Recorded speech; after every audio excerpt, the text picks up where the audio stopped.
ছেড়ে আসার সময় কেন বুঝিনি যে এটা এরকম কিছু হতে পারে, এরকম এই রিয়েলাইজেশনটা কেন হয়নি, ওই জিনিসগুলো অনেক বেশি কষ্ট লাগছিল। ও আমাকে দেখে ভয় পেয়ে গেছে, যে ও ভাবছে যে কি হলো, আমি কি ভুল করলাম ওকে নিয়ে এসে। তারপরে গাড়িতে যখন উঠেছে, গাড়িতে হিটারে আস্তে আস্তে আস্তে করে মনে হলো কি আমি আমার জীবন ফিরে পেলাম। আমি এইগুলো নিয়ে কথা বলতে চাই না, এটা আল্লাহ তাআলা উপরে আছেন, আল্লাহ তাআলা যতটুকু দেখবেন, আল্লাহ তাআলা যদি সন্তুষ্ট হন সেটাতেই আমার সন্তুষ্টি। আলহামদুলিল্লাহ যে আল্লাহ তাআলা আমাকে এই বুদ্ধিটা তখন দিয়েছিলেন যে এটা একটা কত বাজে কথা ছিল বুঝবার জন্য, যে হ্যাঁ তুমি তোমার হাজব্যান্ডকে ডিভোর্স দিয়ে দাও, সব ঠিক হয়ে যায়। আইডিয়াটাই ওরকম ছিল যে এটা ক্যাজুয়ালি একটা আমার ঘরে কেউ আসছেন ওই ফিলটা দিয়েই শোটা বানানো হবে, সে কারণেই ওটা করা হয়েছিল এবং দর্শকও ওটা ভালোভাবে গ্রহণ করেছে। আম্মারা যে বলতো না যে মা হবা যখন তখন বুঝবা, এক্স্যাক্টলি এখন ওটা বুঝি। He is an amazing kid.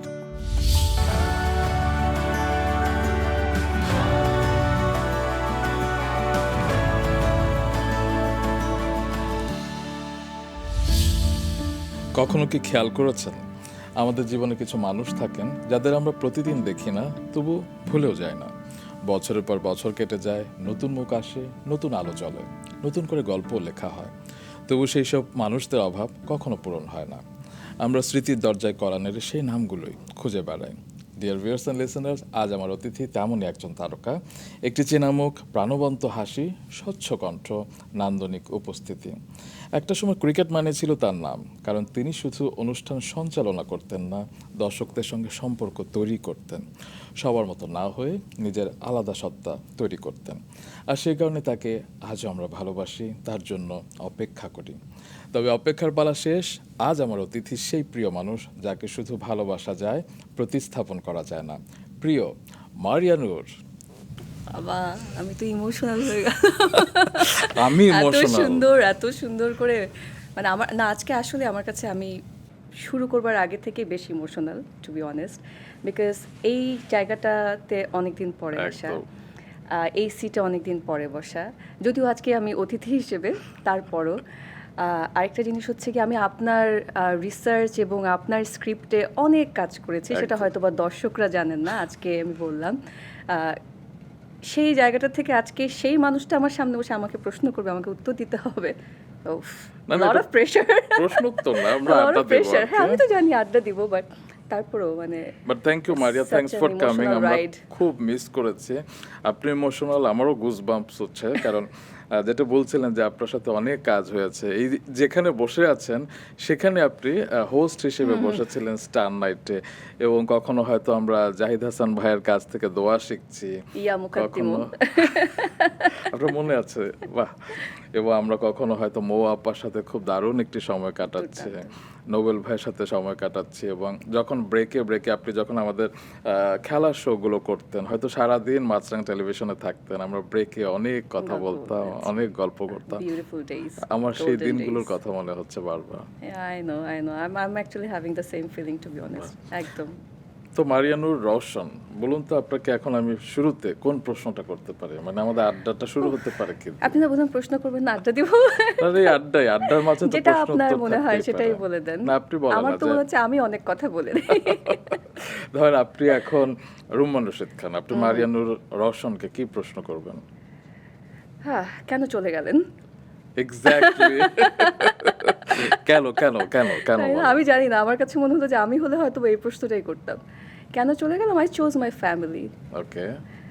I had two option, আমি কি আমার নিজের পরিবারকে বাছাই করব, নাকি আমি আমার যে ভালো লাগার ক্যারিয়ার সেটাকে বাছাই করবো। বলছি না যে আমার পরিবার, এখানে তো আমার মা আছেন, তারাও তো আমার পরিবার, আমার ভাই বোন আছে, তারাও পরিবার, বাট আমার বাচ্চা, আমার নতুন পরিবার, আমার হাজব্যান্ড, আমি কোনটাকে বাছাই করব সেটার ভিতরে আমার একটা দুটো পাল্লা ছিল। তো দুই নৌকায় তো পা দিয়ে চলা যায় না, তো একটা নৌকাতে উঠে গেলাম, চলে গেলাম, এই আর কি। কিন্তু আমাদের পরিবার থেকে একজন চলে গেল আর কি। হ্যাঁ, হয় না যে মেয়ে বিদায় দিলে না, আসলে পরিবার থেকে চলে যায়নি, যে শ্বশুর বাড়িতে বেড়াতে আসবো, বেড়াতে আসলাম, ধরে নেই এটা আমার এখন শ্বশুর বাড়ি। আচ্ছা, আমাদের ভাগিনা কেমন আছে, সাইহান জারিফ? ওহ, মাশাআল্লাহ, একটু হোমসিক, কারণ ওর বাবা আসেনি এবার, আমি আচ্ছা। একা এসেছি ওকে নিয়ে, ওর বাবার ব্যস্ততার কারণে আসতে পারেনি। বাট সে খুবই হোমসিক। প্রথম 3 দিন তো সে কান্না কোনোভাবেই থামায়নি। আহারে। বাট কি বলবো, যত দিন যাচ্ছে তত মুগ্ধ হচ্ছি যে একটা আল্লাহর কাছ থেকে একটা ছোট্ট উপহার, সেটা দিন দিন কিভাবে বেড়ে ওঠে, আহ, কত রকমের পার্সোনালিটি অ্যাট্রিবিউট যোগ হয়, কত রকমের সারপ্রাইজ নিয়ে সামনে আসে, ছোট ছোট নতুন নতুন করে যাই বলে প্রত্যেকটাই মনে হয় কি মানে একদম ব্রেইনে প্রিন্ট হয়ে যাচ্ছে। হ্যাঁ, একদম, এটা একদম। এটা এটার জন্য কোনো ক্যামেরা লাগে না, এটা অটোমেটিক্যালি আপনার স্টোর হয়ে যায় মেমোরিতে। এটা না একটা অদ্ভুত রকমের, মানে আম্মারা যে বলতো না যে মা হওয়া যখন তখন বুঝবা, এক্স্যাক্টলি এখন ওটা বুঝি। He is an amazing kid, he is মাশাআল্লাহ। Such composed kid, he is come.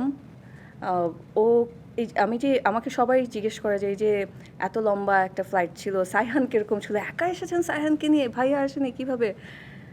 Trust me, Saihan is the best companion.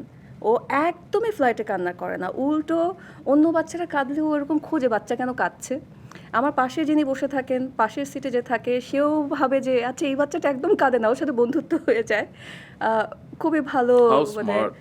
He is very calm, he is very calm and composed. Or tantrum খুবই rare, বাহ, খুবই বাহ। Rare আমি বলবো। তো ওর কথা তো শুনলাম, ওর জন্ম হয়েছিল 12ই মে 2022-এ এবং সেদিন থেকে আজ অবধি 4 বছর 2 মাস 27 দিন। ও মাই গড, আমিও তো দিন গুনিনি। রোমান ভাই, আপনার এই স্পেশালিটিটা আর কারোর সাথে মিলে না একদম। এনিওয়ে, মানে এই সময়ে আমি একজন মারিয়ানুরকে আবিষ্কার করতে চাই, মানে মাতৃত্ব। আমি যখন আপনি আজকে এলেন তখন থেকে আপনার ভেতর একটা গ্লো দেখছি এবং সেটা মাতৃত্বের গ্লো। তো এই 4 বছর 2 মাস 27 দিন আপনাকে কতটা পরিবর্তন করেছে? অনেক, অনেক। আমি বলবো যে মাতৃত্বটা না, মাতৃত্ব বা পিতৃত্ব দুটোর ক্ষেত্রেই হয়তো বা, আমি যেহেতু মা, আমি আমারটাই বলি, জীবনের ফিলোসফিটা অনেকখানি চেঞ্জ করে দেয়। একটা সময় ছিল যে আমার কাজ আমার কাছে ছিল হায়েস্ট প্রায়োরিটি। কাজ করতে আমার ভীষণ ভালো লাগতো। কাজ ছাড়া আমার থাকলে অস্থির লাগতো। নিজেই যখন কাজ করতে করতে হাঁপিয়ে উঠতাম তখন বলতাম যে উফ, আর ভালো লাগছে না, একটু ব্রেক নেবো। কিন্তু যখন আবার ব্রেক নিতাম তখন আবার অস্থির লাগতো, হ্যাঁ, সাফোকেটিং লাগতো। এখন না ব্যাপারটা উল্টো হয়েছে। আমি যে দেশের বাইরে থাকি, আমাকে সবাই প্রশ্ন করে তুমি কি করো। আমি বলি আমি স্টে অ্যাট হোম মম। হ্যাঁ, বিকজ আমি আমার বাচ্চাকে এখন সময় দিতে চাই। আমার কাছে মনে হয় যে আমি ক্যারিয়ার গড়তে পারবো ওখানে নতুন। আমি ওয়ার্ক ফ্রম হোম করি, আমার নিজের একটা সেট আপ আমি আচ্ছা। তৈরি করেছি। যে কাজটা আমি করি সেটা এক্সপ্লেইন করাটা হয়তো বা অনেকের কাছে একটু ডিফিকাল্ট হবে। আমি আমার মতো করে সেটা নিজেকে ট্রেন আপ করে ওটা শুরু করেছি। বাট ও যতটুকু সময় স্কুলে থাকে ওই সময়টুকুকে আমি কাজে লাগানোর চেষ্টা করি।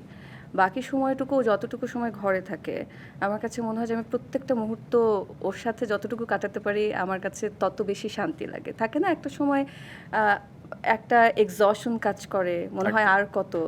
কিন্তু ওই এক্সশনটা কাজ করলেও মনে হয় কি যে ওর যখন আমি আবার এক্সাইটমেন্টটা দেখাচ্ছি, ও একটা হাসি দিচ্ছে, এটার তখনই সব এক্সশন চলে যায়। চলে যায়। মানে মাতৃত্বটা পরিবর্তন অনেক বেশি কাম হয়েছে আগে থেকে। অনেক সিদ্ধান্ত নেবার ক্ষেত্রে সবার আগে সাইহান চলে আসে, যেটা আগে যে কোনো একটা সিদ্ধান্ত জাস্ট এভাবে নিয়ে নিতাম, মনে হচ্ছে জাস্ট করে ফেললাম। এটার কনসিকুয়েন্সেস কী হতে পারে সেটা না, বাট এখন হচ্ছে গিয়ে কনসিকুয়েন্সেস, অনেক ক্যালকুলেশন, যোগ বিয়োগ গুণ ভাগ, যত রকমের, হ্যাঁ, পিথাগোরাসের উপপাদ্য দরকার হলে সেটা নিয়ে আসবো। ওরকম করে অনেক কিছু চিন্তা করে তারপরে ডিসিশন নিতে হয়। আরও অনেক পরিবর্তন। সবচেয়ে বেশি বলতে পারবে রাজিত তো বলে যে ওর এখন পাত্তা নাই, সব কিছু সাইহান দখল করে নিয়েছে। থাকে না যে পরিবারের কাছে এসেছি, যখন সাইহান হোমসিক হয়ে গেল, 2 দিনে অস্থির হয়ে যাচ্ছে, তখন মনে হচ্ছে যে নিজের যে একটা ভালো লাগে যে আমি এত দিন পরে আমার মার কাছে এসেছি, আমার ভাই বোনের কাছে এসেছি, সব কিছু বাদ দিয়ে আমার বাচ্চার যে খারাপ লাগছে ওটা বেশি বদার করছে আমাকে। আমি বলছি যে আম্মু আমি টিকিটটা একটু এগিয়ে নিয়ে আসি, আম্মু চলে যাব। তখন আম্মু আমাকে বুঝাচ্ছে দেখো এরকম আমারও মনে হতো, দেখবে যে আর কয়দিন পরে ঠিক হয়ে যাবে, চলে যাবে। কিন্তু বাচ্চার একটু অস্থিরতা দেখলে কেমন খুব মানে স্বাভাবিক। অস্থিরতাটা অনেক পরিবর্তন। আমি বলবো হ্যাঁ, এখন আর যতটা ভেবেছিলাম যে মিস করব আমার কাজের জায়গাটাকে, সাইহানের জন্য হয়তো বা অতটা মিস করি না। মনে হয় ওই জায়গাটার একটা পরিপূর্ণতা তৈরি করে দিয়েছে। আরেকটা পরিবর্তন আপনার চোখে দেখছি, মানে সন্তানের কথা বলতে গিয়ে চোখে Sparkle. চোখে একটা অটো একটা পানি চলে আসছে, এটা হচ্ছে ভালোবাসার অশ্রু আর কি। তবে হয় না যে আমরা শুনি যে দেশের বাইরে যখন ওয়ার্কিং প্যারেন্টস থাকে তারা সন্তানদেরকে ডে কেয়ারে দেয়, আপনার সেরকম কোনো ইচ্ছে হয়নি কখনো? না, আমার কাছে মনে হচ্ছে এক একজন মায়ের সিদ্ধান্ত এক এক রকম।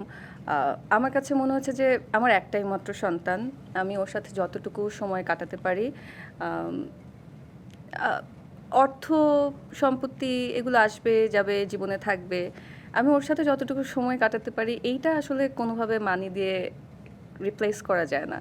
ও তো কয়দিন পরে স্কুলে যাবে, ফুল টাইম স্কুলে যাবে, তখন আমি চাইলেও ওকে পাবো না। এমনিতে এখনই সে বেশ স্কুল পাগল।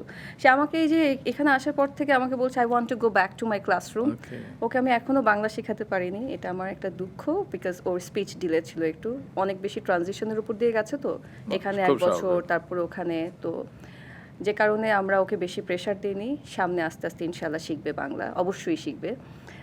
তো আমাকে আসার পর থেকে বলছে যে আমি ক্লাসরুমে চলে যেতে চাই, মানে ও এত পছন্দ, মানে উইকেন্ডে যখন স্কুল বন্ধ থাকে ওই সময়টা তো সে স্কুলে চলে যেতে চায়। সে নাকি একা একা বই পড়তে পারে। হ্যাঁ, সে বই পড়তে পারে, অলরেডি বই পড়তে পারে এবং বই পড়া ওর খুবই পছন্দ। তো রাতের বেলা ঘুমানোর আগে আমি বা ওর বাবা, মাঝে মাঝে আমরা দুজন, অথবা আমি একা বা ওর বাবা একা ওর সাথে বই পড়ি। ঘন্টাখানেক পার হয়ে যায় বই পড়তে পড়তে, তারপরে সে ঘুমোতে যায়। এটা ওর একটা রুটিন একদম।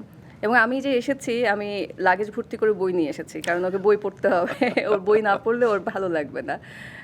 তো যেটা বলছিলাম যে ওর এখন ক্লাসরুমে যেমন এখনই যেরকম অস্থিরতা, আর কয়েকদিন পরে বড় হলে তো আরও বেশি ক্লাসরুমে থাকতে চাইবে, আরও বেশি স্কুল পাগল হবে, আরও বেশি বন্ধু পাগল হবে, তখন তো আমি চাইলেও ওকে আটকে রাখতে পারবো না। তো এই সময়টুকু যতটুকু ওকে টাইম দেওয়া যায় খুব স্বাভাবিক। তাই। এবং যেটা বলছিলেন আগে চট করে কোনো ডিসিশন নিয়ে নিতে পারতেন, এখন সাইহানের কথা ভাবতে হয়। গত ঈদে সেরকমই একটি পরিস্থিতি এসেছিল, আপনি খুব অসুস্থ হয়ে গিয়েছিলেন এবং ও হ্যাঁ। তখন আপনি বলেছিলেন এটা একটা লার্নিং, আমার কোনো গাফিলতি করা যাবে না। হ্যাঁ, ও বাবা, রুমান ভাই আপনি এত খবর রাখেন, মাশাআল্লাহ। হ্যাঁ, আমার ভুলের জন্যই আমার এরকম হয়েছিল। শরীরটা বেশ খারাপ হয়ে গেছিলো এবং আমি যাওয়ার পর থেকে আমার কখনো এরকম শরীর খারাপ হয়নি। ওটা এত শরীর খারাপ হয়ে গেছিলো যে আমি বিছানা থেকে উঠতে পারছিলাম না বেশ কয়েকবার। যাই হোক, এত ডিটেলসে না বলি, মানে বেশ খারাপ লাগছিল। তো তখন ইভেন ওই সময়টুকু তো মাথা উঁচিয়ে দাঁড়ানো যে ও টেক কেয়ার করতে হবে, এইটা তখন খুব খারাপ লাগছিল, যে এই যে আমি যে ওকে ফুল এনার্জিটা দিতে পারছি না, ও যে বারবার কাছে আসতে চাচ্ছে। গাফিলতি করা যাবে না, একদমই না। আচ্ছা, মানে হয় না যে আমাদের এখানে একটা বাচ্চা হলেই আমরা কিরকম অনেক সময় অস্থির হয়ে যাই অনেকে, কারণ আমাদের এখানে হয়তো দাদা দাদি নানা নানি থাকে কিংবা হেল্পিং হ্যান্ডস থাকে, কিন্তু সেখানে তো আপনি সম্পূর্ণরূপে একা, সেখানে কোনো হেল্পিং হ্যান্ড নিশ্চয়ই নেই। কিভাবে সম্ভব? এবং যেদিন ও এলো পৃথিবীতে, তার পরবর্তী দিনগুলো আপনি কিভাবে ডিল করেছিলেন? আহ, আলহামদুলিল্লাহ, আমি না আমার প্রেগনেন্সি থেকে শুরু করে আমি বলবো যে আমি কোনো সময়টাতে আই ওয়াজন্ট আনহ্যাপি। মানে বিশেষ করে প্রেগনেন্সির সময়টা যদি বলি, সবাই বলে না যে প্রেগনেন্সির সময় অনেক রকমের ডিপ্রেশন কাজ করে, অনেক কিংবা আফটার রকমের পোস্টপার্টাম ডিপ্রেশন যে হয়নি সেটা বলবো না, হয়েছে আমার। কিন্তু যেমন রাজিদ ছিল আমার সাথে যখন সাইহানের ডেলিভারি হয়েছে, ওই সময়টুকুতেও 3 উইকসের মতো আমার সাথে ছিল। সাইহানের প্রথম 2 সপ্তাহ যেই রিচুয়ালসগুলো বা যেই ডক্টরের যেই স্কেজুয়ালগুলো, সেগুলো সুন্দর মতো করে দিয়ে তারপরে দেশে চলে এসেছিলো, কারণ ও তো চাকরি করতো, তো ওকে তো ওটাও মেনটেন করতে হচ্ছে। তো ওই সময়টাতে ও যখন চলে আসে তখন খুব কষ্ট লাগছিল। বাট একটা জিনিস আমি করেছিলাম, হয়তোবা সে কারণে আমার আস্তে আস্তে সহজ হয়ে গেছিলো, সেটা হচ্ছে পুরো প্রেগনেন্সির সময়টাকে না আমি নিজেকে ট্রেন আপ করেছিলাম যে বাচ্চাকে ঘুমানোর সময়গুলো কিভাবে ঠিক করতে হবে, বাচ্চার খাওয়ানোর টাইম স্ক্যাজুয়ালটাকে কিভাবে ঠিক রাখতে হবে। যেমন রাত 10টা বাজলেই ওকে আমি ঘুম পাড়িয়ে ফেলতাম, এবং যখন রাতের বেলা মাঝরাতে ঘুম থেকে তো উঠবেই বাচ্চা, ওই সময়টুকুতে আমি কোনো আই কন্ট্যাক্ট করতাম না। আমি যদি আই কন্ট্যাক্ট করি তাহলে ওর নার্ভগুলো সব অ্যাক্টিভ হয়ে যাবে, ও আর ঘুমাতে যাবে না। এটা খুবই কষ্টের কাজ একটা মার জন্য। বাট আমি লাইট অন করতাম না, চুপচাপ অন্যদিকে তাকিয়ে ওকে একদম এরকম করে খাওয়ানো থেকে শুরু করে ডাইপার চেঞ্জ এগুলো করে টোরে তারপরে হচ্ছে কি আমি আবার ওকে ঘুম পাড়াতাম। এইটা আমাকে পরবর্তীতে হেল্প করেছে। ওর স্ক্যাজুয়ালটা খুবই ফিক্সড। ও সকালবেলা একদম টাইমলি ঘুম থেকে উঠে, দুপুরে টাইমলি ন্যাপ নেয়, রাতের বেলা 8:30 থেকে 9টার ভিতরে ঘুমাতে চলে যায়। এবং 8:30 থেকে 9টার ভিতর বলতে কি আমরা 8টা বাজে ওকে বিছানায় নিয়ে যাই, তারপরে ও বই পড়ে, বই পড়তে পড়তে ওর ঘুম হয়। এই তো মানে ওইভাবে করে মানে আপনি রুটিনটা আপনার ফিক্স নিজের হয়ে ওয়ে গেছে আউটটা বের করে বের করে নিয়েছিলাম। আর সাইহান আমাকে হেল্প করে। ও খুব লক্ষ্মী বাচ্চা। মাশাআল্লাহ। ও মাশাআল্লাহ যদি ওকে আমি কিছু একটা করতে দিই ও চুপচাপ বসে বসে ওটা করে, বা আমি যদি আমার সাথে রান্না করতে এসে সে রান্না বান্না নাড়াচাড়া করে দেয় আমাকে। আবার এখনও কাটা ওভাবে পারফেক্ট হয় না, বাট আমি তারপর ওকে ভেজিটেবল চপ করতে দিই। ও টমেটো চপ করতে পারে, পটেটো চপ করতে পারে, ওগুলো বাসে দাঁড়িয়ে দাঁড়িয়ে করে। পিৎজা বানাতে কী কী লাগবে ও সব জানে, আমার সাথে ওরকম দাঁড়িয়ে দাঁড়িয়ে হয়তো বা ওরকম করে করবে। তো ওভাবে করে হয় কি, বাচ্চারা না হাউস চোরসে যত বেশি পার্টিসিপেট করে they later become more successful. Yeah. So ওইটার সাকসেসফুল হওয়ার জন্য না, ও যাতে বোর ফিল না করে ওকে আমার সাথে রাখছি। একদিকে ও বোরও ফিল করছে না, একদিকে ওর কিছু জিনিস শেখাও হচ্ছে, আর আরেকদিকে হচ্ছে গিয়ে ও একটু কাম কম্পোজডও থাকছে যে okay he is learning something new, এবং ওইটাকে ফান হিসেবে নিচ্ছে। কারণ এখনকার বা এই সময়টুকুতে তো ও জানে না যে এটা কাজ। ও তো মনে করছে ও মার সাথে খেলছে, হ্যাঁ অন্যান্য সব খেলার মতো এটা ওর মার কাছে খেলা। কিন্তু ও যখনই জানবে যে এটা কাজ তখন আর করবে কিনা জানি না, বাট এখন আপাতত সেটাকে খেলা মনে করে আমার পাশে থাকে। বাহ। এখন তো নিশ্চয় কাম, কিন্তু হয় না যে আপনি কিরকম অনেক মারা থাকে যে খুব পজেসিভ হয়ে যায় কিংবা খুব প্যারানয়েড মাদার হয়ে যায়, বাচ্চারা একটু ব্যথা পেলে অস্থির হয়ে যায়, সেটা হয়তো বাচ্চাকে আরো এফেক্ট করে। আপনি কিরকম? না, আমি ব্যথা পেলে ওরকম প্যারানয়েড হয়ে যাই না। নাম্বার ওয়ান হচ্ছে ও যদি পড়ে যায় আমাদের ও it's okay, you can always get up, nothing happen. মানে আমি হয় কি যখন আমরা ওই রিয়াকশনটা তো তখনই ও বাচ্চাটা না কিন্তু ভয় ব্যথাটা পায়। যতটুকু না পায় ও মেন্টালি তখন হয়ে যায় যে ও কি জানি একটা হয়ে গেল, তখনই কান্না তখন ও করে কান্না দেয়। শুরু করে দেয়। So I don't do that.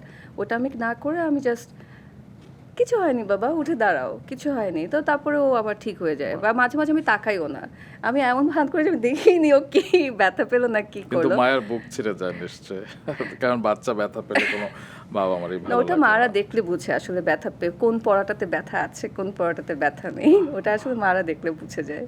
আচ্ছা, মায়েরা তো বোঝে, হয় না যে কো প্যারেন্টিং বলেও তো একটি শব্দ আছে, যেটা স্পেশালি বাঙালি পুরুষদের অনেকে হয়তো ফিল করে, আবার অনেকে করে না আর কি। কারণ এক্ষেত্রে দুজনেরই তো ভূমিকা আছে। ভাইয়া এক্ষেত্রে কতটা হেল্পফুল? অনেক, আমি বলবো অনেক। ডাইপার চেঞ্জ থেকে শুরু করে সাইহানকে খাওয়ানো থেকে শুরু করে সব কিছুতেও পার্টিসিপেশন আছে। এই যে বললাম বই পড়ার ক্ষেত্রে যে কোনো দিন হয়তো বা যেমন এই ফুটবল ওয়ার্ল্ড কাপে আমি কিছু কন্টেন্ট বানানোর চেষ্টা করেছি, আমি নিয়মিত দেখতাম। তো থ্যাংক ইউ। তো ওই সময়টুকুতে যদি আমি বলতাম যে তুমি একটু সাইহানকে তুমি খাওয়াও বা তুমি সাইহানকে ঘুম পাড়াও, ও ঘুম পাড়াতো, আমি বসে আমার মতো আমার রুমের ভিতরে আমি বসে কাজ করতাম। ওর ওই পার্টিসিপেশনটা খুবই ভালো। অফকোর্স সেটা শুরু থেকে ছিল না, অফকোর্স সেটার জন্য আমার সাথে অনেক কথা কাটাকাটি হয়েছে, অফকোর্স তাকে আমার অনেক ট্রেন আপ করতে হয়েছে। সেও তো একটা নতুন Because বাবা। সেও তো একটা নতুন বাবা। আরেকটা জিনিস হচ্ছে কি, আমাদের সোসাইটিতে বিশেষ করে আমাদের দেশের সংস্কৃতিটা যেরকম, সেখানে তো আসলে এই জিনিসগুলো দেখে বড় হয়নি এবং শেখানো হয়নি। তো আমি বলবো যে মিলেনিয়াল প্যারেন্টস যারা, আপনি বলেন বা আমি বলেন, আমাদের ক্ষেত্রে আসলে আমরা কিন্তু পুরো একটা জেনারেশনের ট্রেন্ডটাকে ব্রেক করছি। রাইট। আমাদের বাবা মা যেভাবে বাচ্চা কাছে বড় করেছে আমরা কিন্তু সেভাবে বড় করছি না। তো সেক্ষেত্রে ওই বাবা যারা আছে তাদেরকে ট্রেন আপ করার দায়িত্বটাও সামহাও চলে এসেছে। ও অনেক বেশি ইনস্টাগ্রাম বা সোশ্যাল মিডিয়াতে, ফেসবুকে যেখানে প্যারেন্টিং নিয়ে টিপস আছে ওগুলো খুব ফলো করে, ও আমার সাথে শেয়ার করে, আমরা দুজন ডিসকাস করি। এমন না যে কখনো দ্বিমত হয় না, তা না, দ্বিমত হয়, বেশি রেগে যাই আমি। আমার সাইহানের সাথে যতটুকু কাম থাকে ওর সাথে তত বেশি রাগি আমি এটা ডিনাই করবো না। বিকজ থাকে না যে একজনের সাথে সারাক্ষণ কাম থাকতে থাকতে আরেকজনের উপর একটু ছাড়তে হবে, খুব স্বাভাবিক। ওটা ছাড়ার তো একটা জায়গা লাগবে। ওটা আসলে রাজিত হয়ে যায়। And he takes all in, to be honest. মানে আলহামদুলিল্লাহ আমি এই জায়গাটা থেকেও আমি অনেক ব্লেসড। ও এতটাই আমার প্রতি কেয়ারিং যে ওই জিনিসটাকেও গিলে ফেলে খুব খুব স্বাভাবিক। সুন্দর মতো করে সে সেটাকে ম্যানেজ করে নেয়। তো ওর পার্টিসিপেশন আমি বলবো যে I truly appreciate. Or participation যথেষ্ট পরিমাণে আছে বলেই আমি ঠিকঠাক থাকতে পারি। আসলে ভালোবাসা থাকলে এই মধুর ঝগড়াঝাটি কিংবা কথা কাটাকাটি কিন্তু কিছু হ্যাঁ, ব্যাপার না, কারণ এক্স্যাক্টলি, দিন শেষে আপনাদের উদ্দেশ্য তো একটাই, সন্তানের একটাই, ভালো থাকা এবং নিজেদের ভালো থাকা। এক্স্যাক্টলি। তবে হয় না যে আপনারা ভালো থাকতে চাইছেন কিংবা আপনাদের মতো ভালো রাখতে চাইছেন পরস্পরকে, কিন্তু পাছে লোকে কিছু বলে অনেক সময়, যে যেমন আপনি যখন প্রেগন্যান্সি পিরিয়ডে একটি ছবি দিয়েছিলেন, সেখানে কিন্তু অনেকে পজিটিভ নেগেটিভ কথাও লিখেছিল, যেটা হয় সব সময় সামাজিক মাধ্যমে সবাই ফ্রিতে পেলে আজকে যা ইচ্ছা তা লিখে দেয়। তো এই বিষয়গুলো কি কোনোভাবে আপনাকে কিংবা ভাইয়াকে এফেক্ট করেছিল? না, একদমই না, একদমই না, কোনোভাবেই না। যেমন সবচেয়ে বেশি কমেন্ট যেটা ছিল সেটা হচ্ছে গিয়ে বিয়ে হলো কবে, এবার এখন বাচ্চা। হ্যাঁ, কারণ কিন্তু এই যে বিয়ের কথাটা যে আমি কখনো পাবলিক, আপনারা সবাই জানতেন আমার সাথে যারা কাজ 2011 সালে করেছে। 15 জুন ও বাবা, আমি আপনাকে আপনারা উইশ করি সব হ্যাঁ সময়। সবসময় উইশ করেন, এটা আমার খুবই ভালো লাগে। জন্মদিন হোক বা ইভেন সায়হানের জন্মদিন হোক, সবসময় আপনি কখনোই মিস করেননি। আহ, যেটা হয় যে কি বলবো, এই যে বিয়ের কথাটা আমার, আপনারা যারা আমার সাথে কাজ করেছেন, আপনারা যারা আমার সাথে আশেপাশে সব সময় ছিলেন, আপনারা জানতেন। কিন্তু পাবলিকলি কোনো নিউজ পেপার বা সোশ্যাল মিডিয়াতে পাবলিক পোস্ট না করার রিজনটা কিন্তু আমি না। ভাইয়া। এটা আমার কখনোই ডিসিশন ছিল না, এটা ওর ডিসিশন ছিল। তো যখন আমি বললাম যে সায়হান মানে আমাদের বাচ্চা পৃথিবীতে আসবে, এবার আমরা একটু সুন্দর করে ফটোশ্যুট করে একটু আপলোড দেই, এবার তো একটু নিজেদের সেলিব্রেশনটা করতেই পারি। আহ, ও তখন ওটা ধরেই নিয়েছে যে মানুষ কিছু কথা বলবে, ও জানে বলেই আগে কখনো এটাকে এভাবে পাবলিকলি কোনো ইন্টারভিউ বা কোথাও ও নিজের উপস্থিতিটা নিয়ে আসেনি, যে কারণে ওটা আসলে আমাদেরকে একেবারেই এফেক্ট করেনি এবং আমরা কমেন্টগুলো ওভাবে করে পড়িও নি, টু বি অনেস্ট। পড়া উচিত না আসলে, হ্যাঁ, কারণ মানে এটা এটা খুবই সুন্দর একটা মোমেন্ট। এটা যদি কেউ পজিটিভলি নিতে পারে ভালো, যদি কেউ নেগেটিভলি নেয়, ইটস देयर ফেট আসলে। তো ওদের আসলে ফ্রাস্ট্রেশন গুলো সেখানেই আসলে হ্যাঁ। তারা। এবং আমার কাছে মনে হয় সোশ্যাল মিডিয়াতে এখন না একটা ব্যাপার হয়ে গেছে কি রুমান ভাই, যেটা খুবই আমার, বিশেষ করে এবার ফুটবলের এই ওয়ার্ল্ড কাপে আমি আরো বেশি করে খেয়াল করেছি। কারণ হচ্ছে এছাড়া না আমার সোশ্যাল মিডিয়াতে এত অ্যাক্টিভ থাকা হয়নি গত কয়েক আপনি বছর। খুব অ্যাক্টিভ ছিলেন ফিফা আমি এইবার খুব অ্যাক্টিভ ছিলাম, কিন্তু আমার মানে থাকে না যে একটু স্ক্রল করা, ইভেন আমার স্ক্রলও করা হতো না। আমি এতটাই বেশি ইনঅ্যাক্টিভ ছিলাম, যে কারণে কন্টেন্ট তো দূরের কথা, কিছু দেখাও হতো না, কারো কোনো কন্টেন্টও কমেন্ট দেওয়া সেটাও হতো না। আমি এবার খেয়াল করলাম যে মানুষ এখন সোশ্যাল মিডিয়ার জায়গাটা এরকম হয়ে গেছে যে একটা ধরেন ট্রেন্ড হলো যে কেউ একজন এসে অ্যাটাকিং একটা কমেন্ট করছে, তারপরে না সবাই একসাথে জড়ো হবে যে এই জায়গাটাতে সবাইকে পার্টিসিপেট করতে হবে, অংশগ্রহণ করতে হবে, যে এটা একটা ট্রেন্ড হয়ে গেল, যে এইটা একটা ভাইরাল মোমেন্ট অ্যান্ড এই জায়গাটাতে সবাই যে নেগেটিভ করছে, আমি যদি পার্টিসিপেট না করি দেন একটা ওই যে ফিয়ার অফ মিসিং আউটের মতো একটা ব্যাপার। হ্যাঁ, এবং এটা যে কি টক্সিক একটা ব্যাপার হয়ে গেছে। আমি আসলে, এইবার ওয়ার্ল্ড কাপের সময় যদি এত অ্যাক্টিভ না থাকতাম আমি এটা বুঝতে পারতাম না, বাট এটা খুবই ভয়ঙ্কর একটা ব্যাপার, খুবই ভয়ঙ্কর খুবই এবং ভয়ঙ্কর। খুবই অ্যালার্মিং আমরা আসলে কোন দিকে যাচ্ছি এটা বোঝার জন্য। সেই সময়টার কথা শুনতে চাই, 2021 সালে আপনি বেশ কয়েক মাস হসপিটালে ছিলেন আর কি, এবং আপনার মিসক্যারেজ হয়েছিল। না না, 2021-এ মিসক্যারেজ হয়নি, আমার মিসক্যারেজ হয়েছিল 2014 শেষে। 2021-এরটা এটা আবার অন্য কাহিনী। ওটার পরে আমি ডিসিশন নিয়েছিলাম যে মানে এর আগে আমি প্রসেসিং ভাবছিলাম যে করব, আমি দেশের বাইরে যাব, আমার বাচ্চাকে আমি চেয়েছিলাম যে আহ, দেশের বাইরেই তাকে বড় করব, এরকম একটা আমার ইচ্ছা ছিল। বাট 2021-এ যখন আমি হসপিটালাইজড হলাম তখন আমি ডিসিশনটাতে একদম পাকাপোক্ত হয়ে গেলাম যে না, আমি চলেই যাব, আমি আর থাকবো না। আমার পুরো এই অসুস্থতার কারণটা ছিল ট্রিটমেন্টের ভুলের কারণে। আমি জাস্ট একটা ফুড পয়জনিং নিয়ে হসপিটালে ভর্তি হয়েছিলাম এবং ট্রিটমেন্টটা এতই বাজে ছিল সেটা আমাকে প্যানক্রিয়াটাইটিস পর্যন্ত নিয়ে যায় এবং আমার প্রেস হয়েছিল, আমি আইসিইউতে পর্যন্ত গিয়েছিলাম। আমি চোখে 3 দিন ধরে সব সাদা, আমি কিছু দেখতে পাচ্ছি না, মানে 3 দিন ধরে চোখে না দেখাটা ওটা যে কি ভয়ঙ্কর, মানে ওই সময়টা যে কি ভয়ঙ্কর একটা সময় ছিল আমি বুঝাতে পারবো না। এবং তারপরে এটার পরে আরও ভুল কিছু ট্রিটমেন্ট হলো এবং সেটার জন্য আমি বেশ অনেক দিন ধরে ভুগেছিলাম, নিউরো মেডিসিন, যেটা আমার কোনো দরকারই ছিল না। পরে অনেক ডক্টর দেখানোর পরে ফাইনালি আমার কাজিনের ফ্রেন্ড উনি তখন বললেন যে stop all the neuro medicine, তোমার কোনো রকমের নিউরো প্রবলেম নাই, তুমি নিউরো মেডিসিন নিচ্ছ বলে তোমার সব রকমের এই প্রবলেমগুলো দেখা দিচ্ছে, তো তুমি সব নিউরো মেডিসিনগুলো বন্ধ করো। নিউরো মেডিসিনের তো এমনিতেই সাইড এফেক্ট থাকে, কিন্তু সেটা যদি ভুল ট্রিটমেন্টে হয় সেটা আরও বেশি বাজেভাবে এফেক্ট করে। তো তো ওইটা ছিল আরেকটা কাহিনী। আর মিসক্যারেজ হয়েছিল আমার 2014 শেষে। ওটার অন্য ওটার সময় হসপিটালাইজ হতে হয়নি। ওটা সময় আমি খুব ডিপ্রেশনে চলে গেছিলাম এবং ওই সময়টাতে আমি একদম এতই ডিপ্রেশনে চলে গিয়েছিলাম যে আমি কাজ করতে চাচ্ছিলাম না। কারণ আমার কাছে মনে হচ্ছিল কি যে মিসক্যারেজটা আমার দোষের কারণে হয়েছে, আমার ভুলের কারণে। তখন এটা সামহাও চারপাশের কথার কারণে এটা আমাকে এফেক্ট করছিল, যেটা আমার ভুলের কারণে হয়েছে। আমি আমার দাদা বাড়িতে বেড়াতে গিয়েছিলাম প্রথমবারের মতো। আমার শ্বশুর বাড়ির পরিবার এবং আমার বাবার বাড়ির পরিবার দুটো পরিবারকে একসাথে করে দাদা বাড়ি বেড়াতে গিয়েছিলাম। তো ওই সময়টাতে আমি মাত্র জেনেছি যে আমি প্রেগনেন্ট। তো আমার কাছে সবার ওই কথা, ওই মন্তব্য যে আমি যদি দাদাবাড়ির জার্নিটা না করতাম আমার মিসক্যারেজটা হতো না, ওটা আমাকে খুব এফেক্ট করছিল।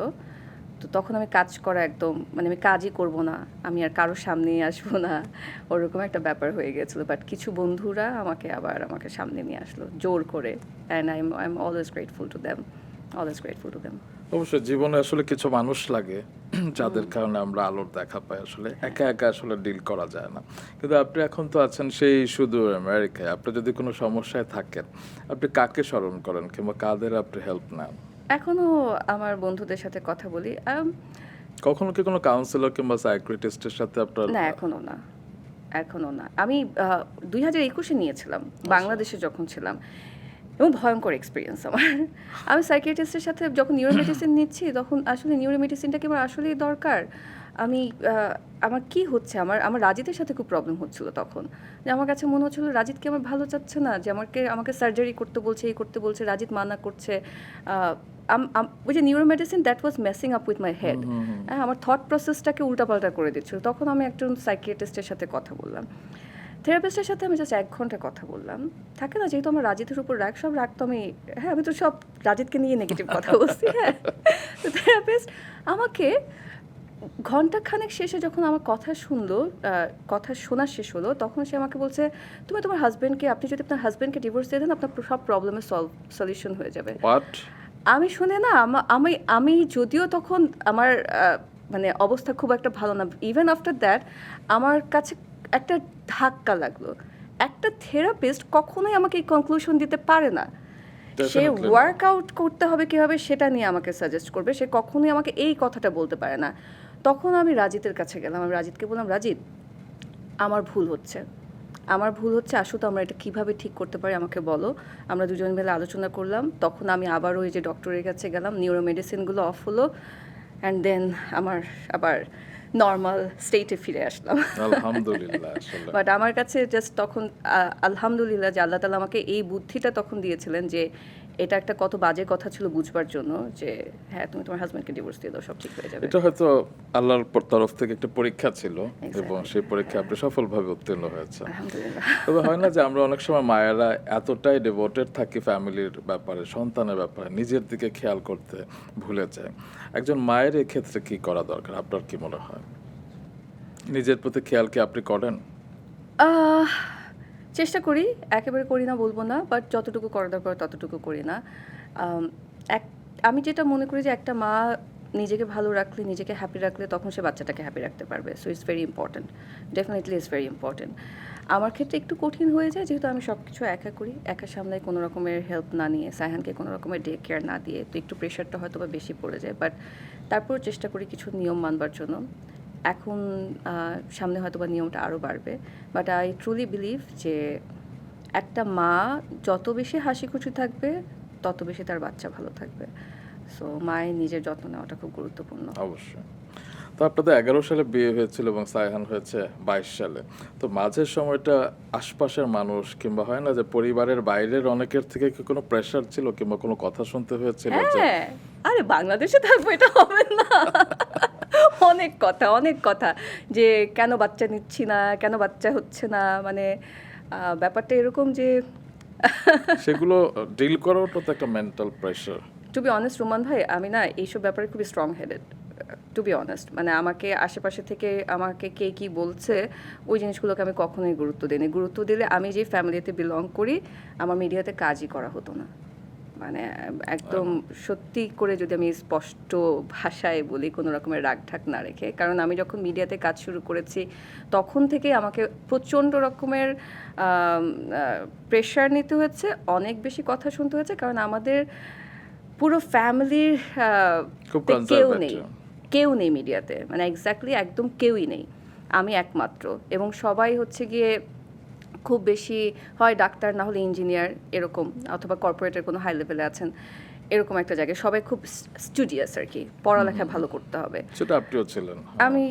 আমি ছিলাম, মানে পড়তে হয়েছে, এখন বাবা মা পড়তে বলেছে, পড়তে হবে। বাবা মা পড়তে বললে কেউ অ্যাকাউন্টিং এ ফার্স্ট ক্লাস হয় না, অনার্সে মাস্টার্সে, তারপর আবার ফ্যাশন ডিজাইনিং এ আপনি ডিপ্লোমা করেছেন। হ্যাঁ করেছি, চেষ্টা করেছি যে আব্বু এটা হয় কি, মানে ফ্যামিলি ভ্যালুজের একটা ব্যাপার আছে, মানে যত কিছুই হোক না কেন আমার বাবা মা আমাকে আদর করে বড় করেছেন। আমার বাবা মা কখনো আমার গায়ে হাত তোলেনি, আমাদের কারো বাচ্চাদের গায়ে, যে ওই জেনারেশনের বাবা মা যেটা করেন, কখনোই গায়ে হাত তোলেননি। আমার মা সব সময় খুব বুঝিয়ে কথা বলেছেন, খুবই স্ট্রং একজন মানুষ। মানে আমি বলবো যে আলহামদুলিল্লাহ আমি যতটুকু আমার ভ্যালুসটাকে ঠিকঠাক রাখতে পেরেছি সেটা আমার মায়ের জন্য। আমার আম্মুর সাথে আমার বন্ধুত্বটা অনেক অন্যরকম, আমি আম্মুর সাথে সব কিছু শেয়ার করি। আমার যখনই কোনো একটা প্রথম ছেলে বন্ধু হয়েছে সেটাও আমি আম্মুর সাথে শেয়ার করছি, আমি কখনো লুকাইনি। তো ওই জায়গা থেকে আমি বলবো যে আম্মু আব্বু যখন বলতো যে পড়তে হবে, আমার তখন ওটা করতে হবে আর কি, যে তাদের আমি আমার পছন্দটা বাছাই করে নিয়েছি। তারা আমাকে যে খুব বেশি বাধা দিয়েছে তা নয়, উল্টো কী হয়েছে জানেন, আমি কিন্তু বাংলাদেশ বেতারে কাজ করতাম, বাংলাদেশ বেতারে এনলিস্টেড ছিলাম, বাংলাদেশ টেলিভিশনে কাজ করেছি। তখন আমি মাত্র স্কুলে পড়ি, আব্বু কিন্তু নিজেই নিয়ে যেত, হ্যাঁ তখন কিন্তু বাধা দেয়নি, বরঞ্চ উল্টো নিজে নিয়ে যেত। তো সাপোর্ট পেয়েছি, কিন্তু আবার যখন ক্যারিয়ার হিসেবে চয়েস করতে গিয়েছে তখন বাধা পেয়েছে। আর পড়ালেখার ব্যাপারটাতে আব্বু সবসময় নিয়ম করে আমাদেরকে পড়তে বসাতো, সন্ধ্যাবেলা পড়তে বসাতো, অঙ্ক করতে বসাতো। আব্বু ম্যাথে খুব ভালো ছিল, সেজন্য আপনিও ম্যাথসে ভালো। হ্যাঁ আব্বুর কারণেই ভালো। তো পড়তে হবে, ওই ব্যাপারটা ছিল যে নিজেকে শিক্ষার জায়গাটাতে ঠিক রাখতে হবে। তারপরে আমার আসলে মিডিয়াতে আসাটা এটা একটা কাকতালীয় ব্যাপার ছিল, আমি কখনো ভাবিনি যে আমি সত্যি সত্যি মিডিয়াতে কাজ করব। এটা হয়ে গেছে, জীবন আমাকে নিয়ে এসেছে জীবনের গতিতে। অবশ্যই, এবং জীবনের গতিতে সায়হানও এসেছে আপনার জীবনে, এবং গত 12ই মে তার 4র্থ জন্মদিন ছিল। আপনি খুব সুন্দর করে একটি পোস্ট লিখেছিলেন, আমি এবার সেটি একটু পড়তে চাই দর্শকদের সামনে। চোখে পানি চলে আসবে।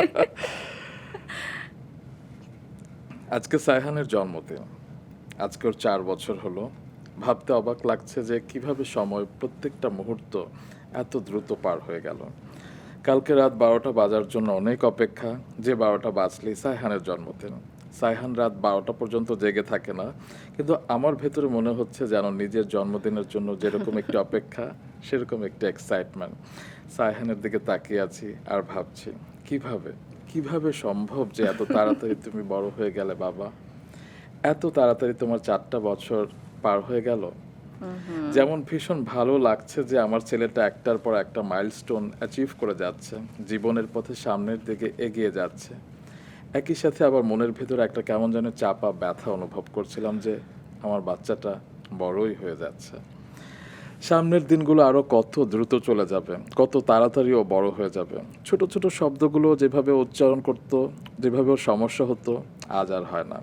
এখন তুমি বই পড়তে পারো একা একা, প্রতিদিন রাতে ঘুমাবার আগে বই পড়া তোমার সবচেয়ে প্রিয়।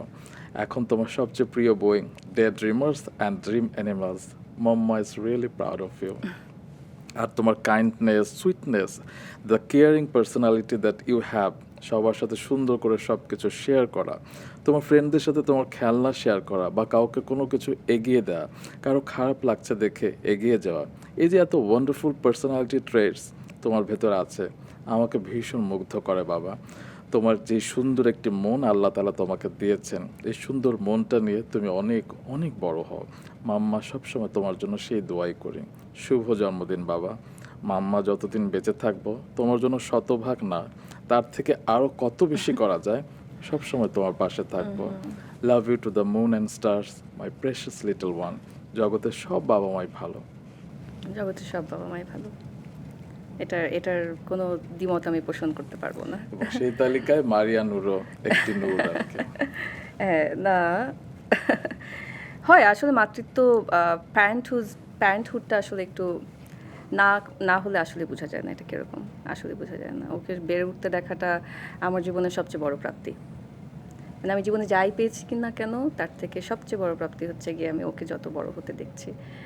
তবে হ্যাঁ, এখানে যেটা লিখেছে যে শেয়ার করা, ও মাই গড! এইবার নানা বাড়িতে এসে শেয়ারিং একদম দূর। মানে ওর ২টা কাজিন আছে। আমার ভাইয়ের ২টা বাচ্চা। জি।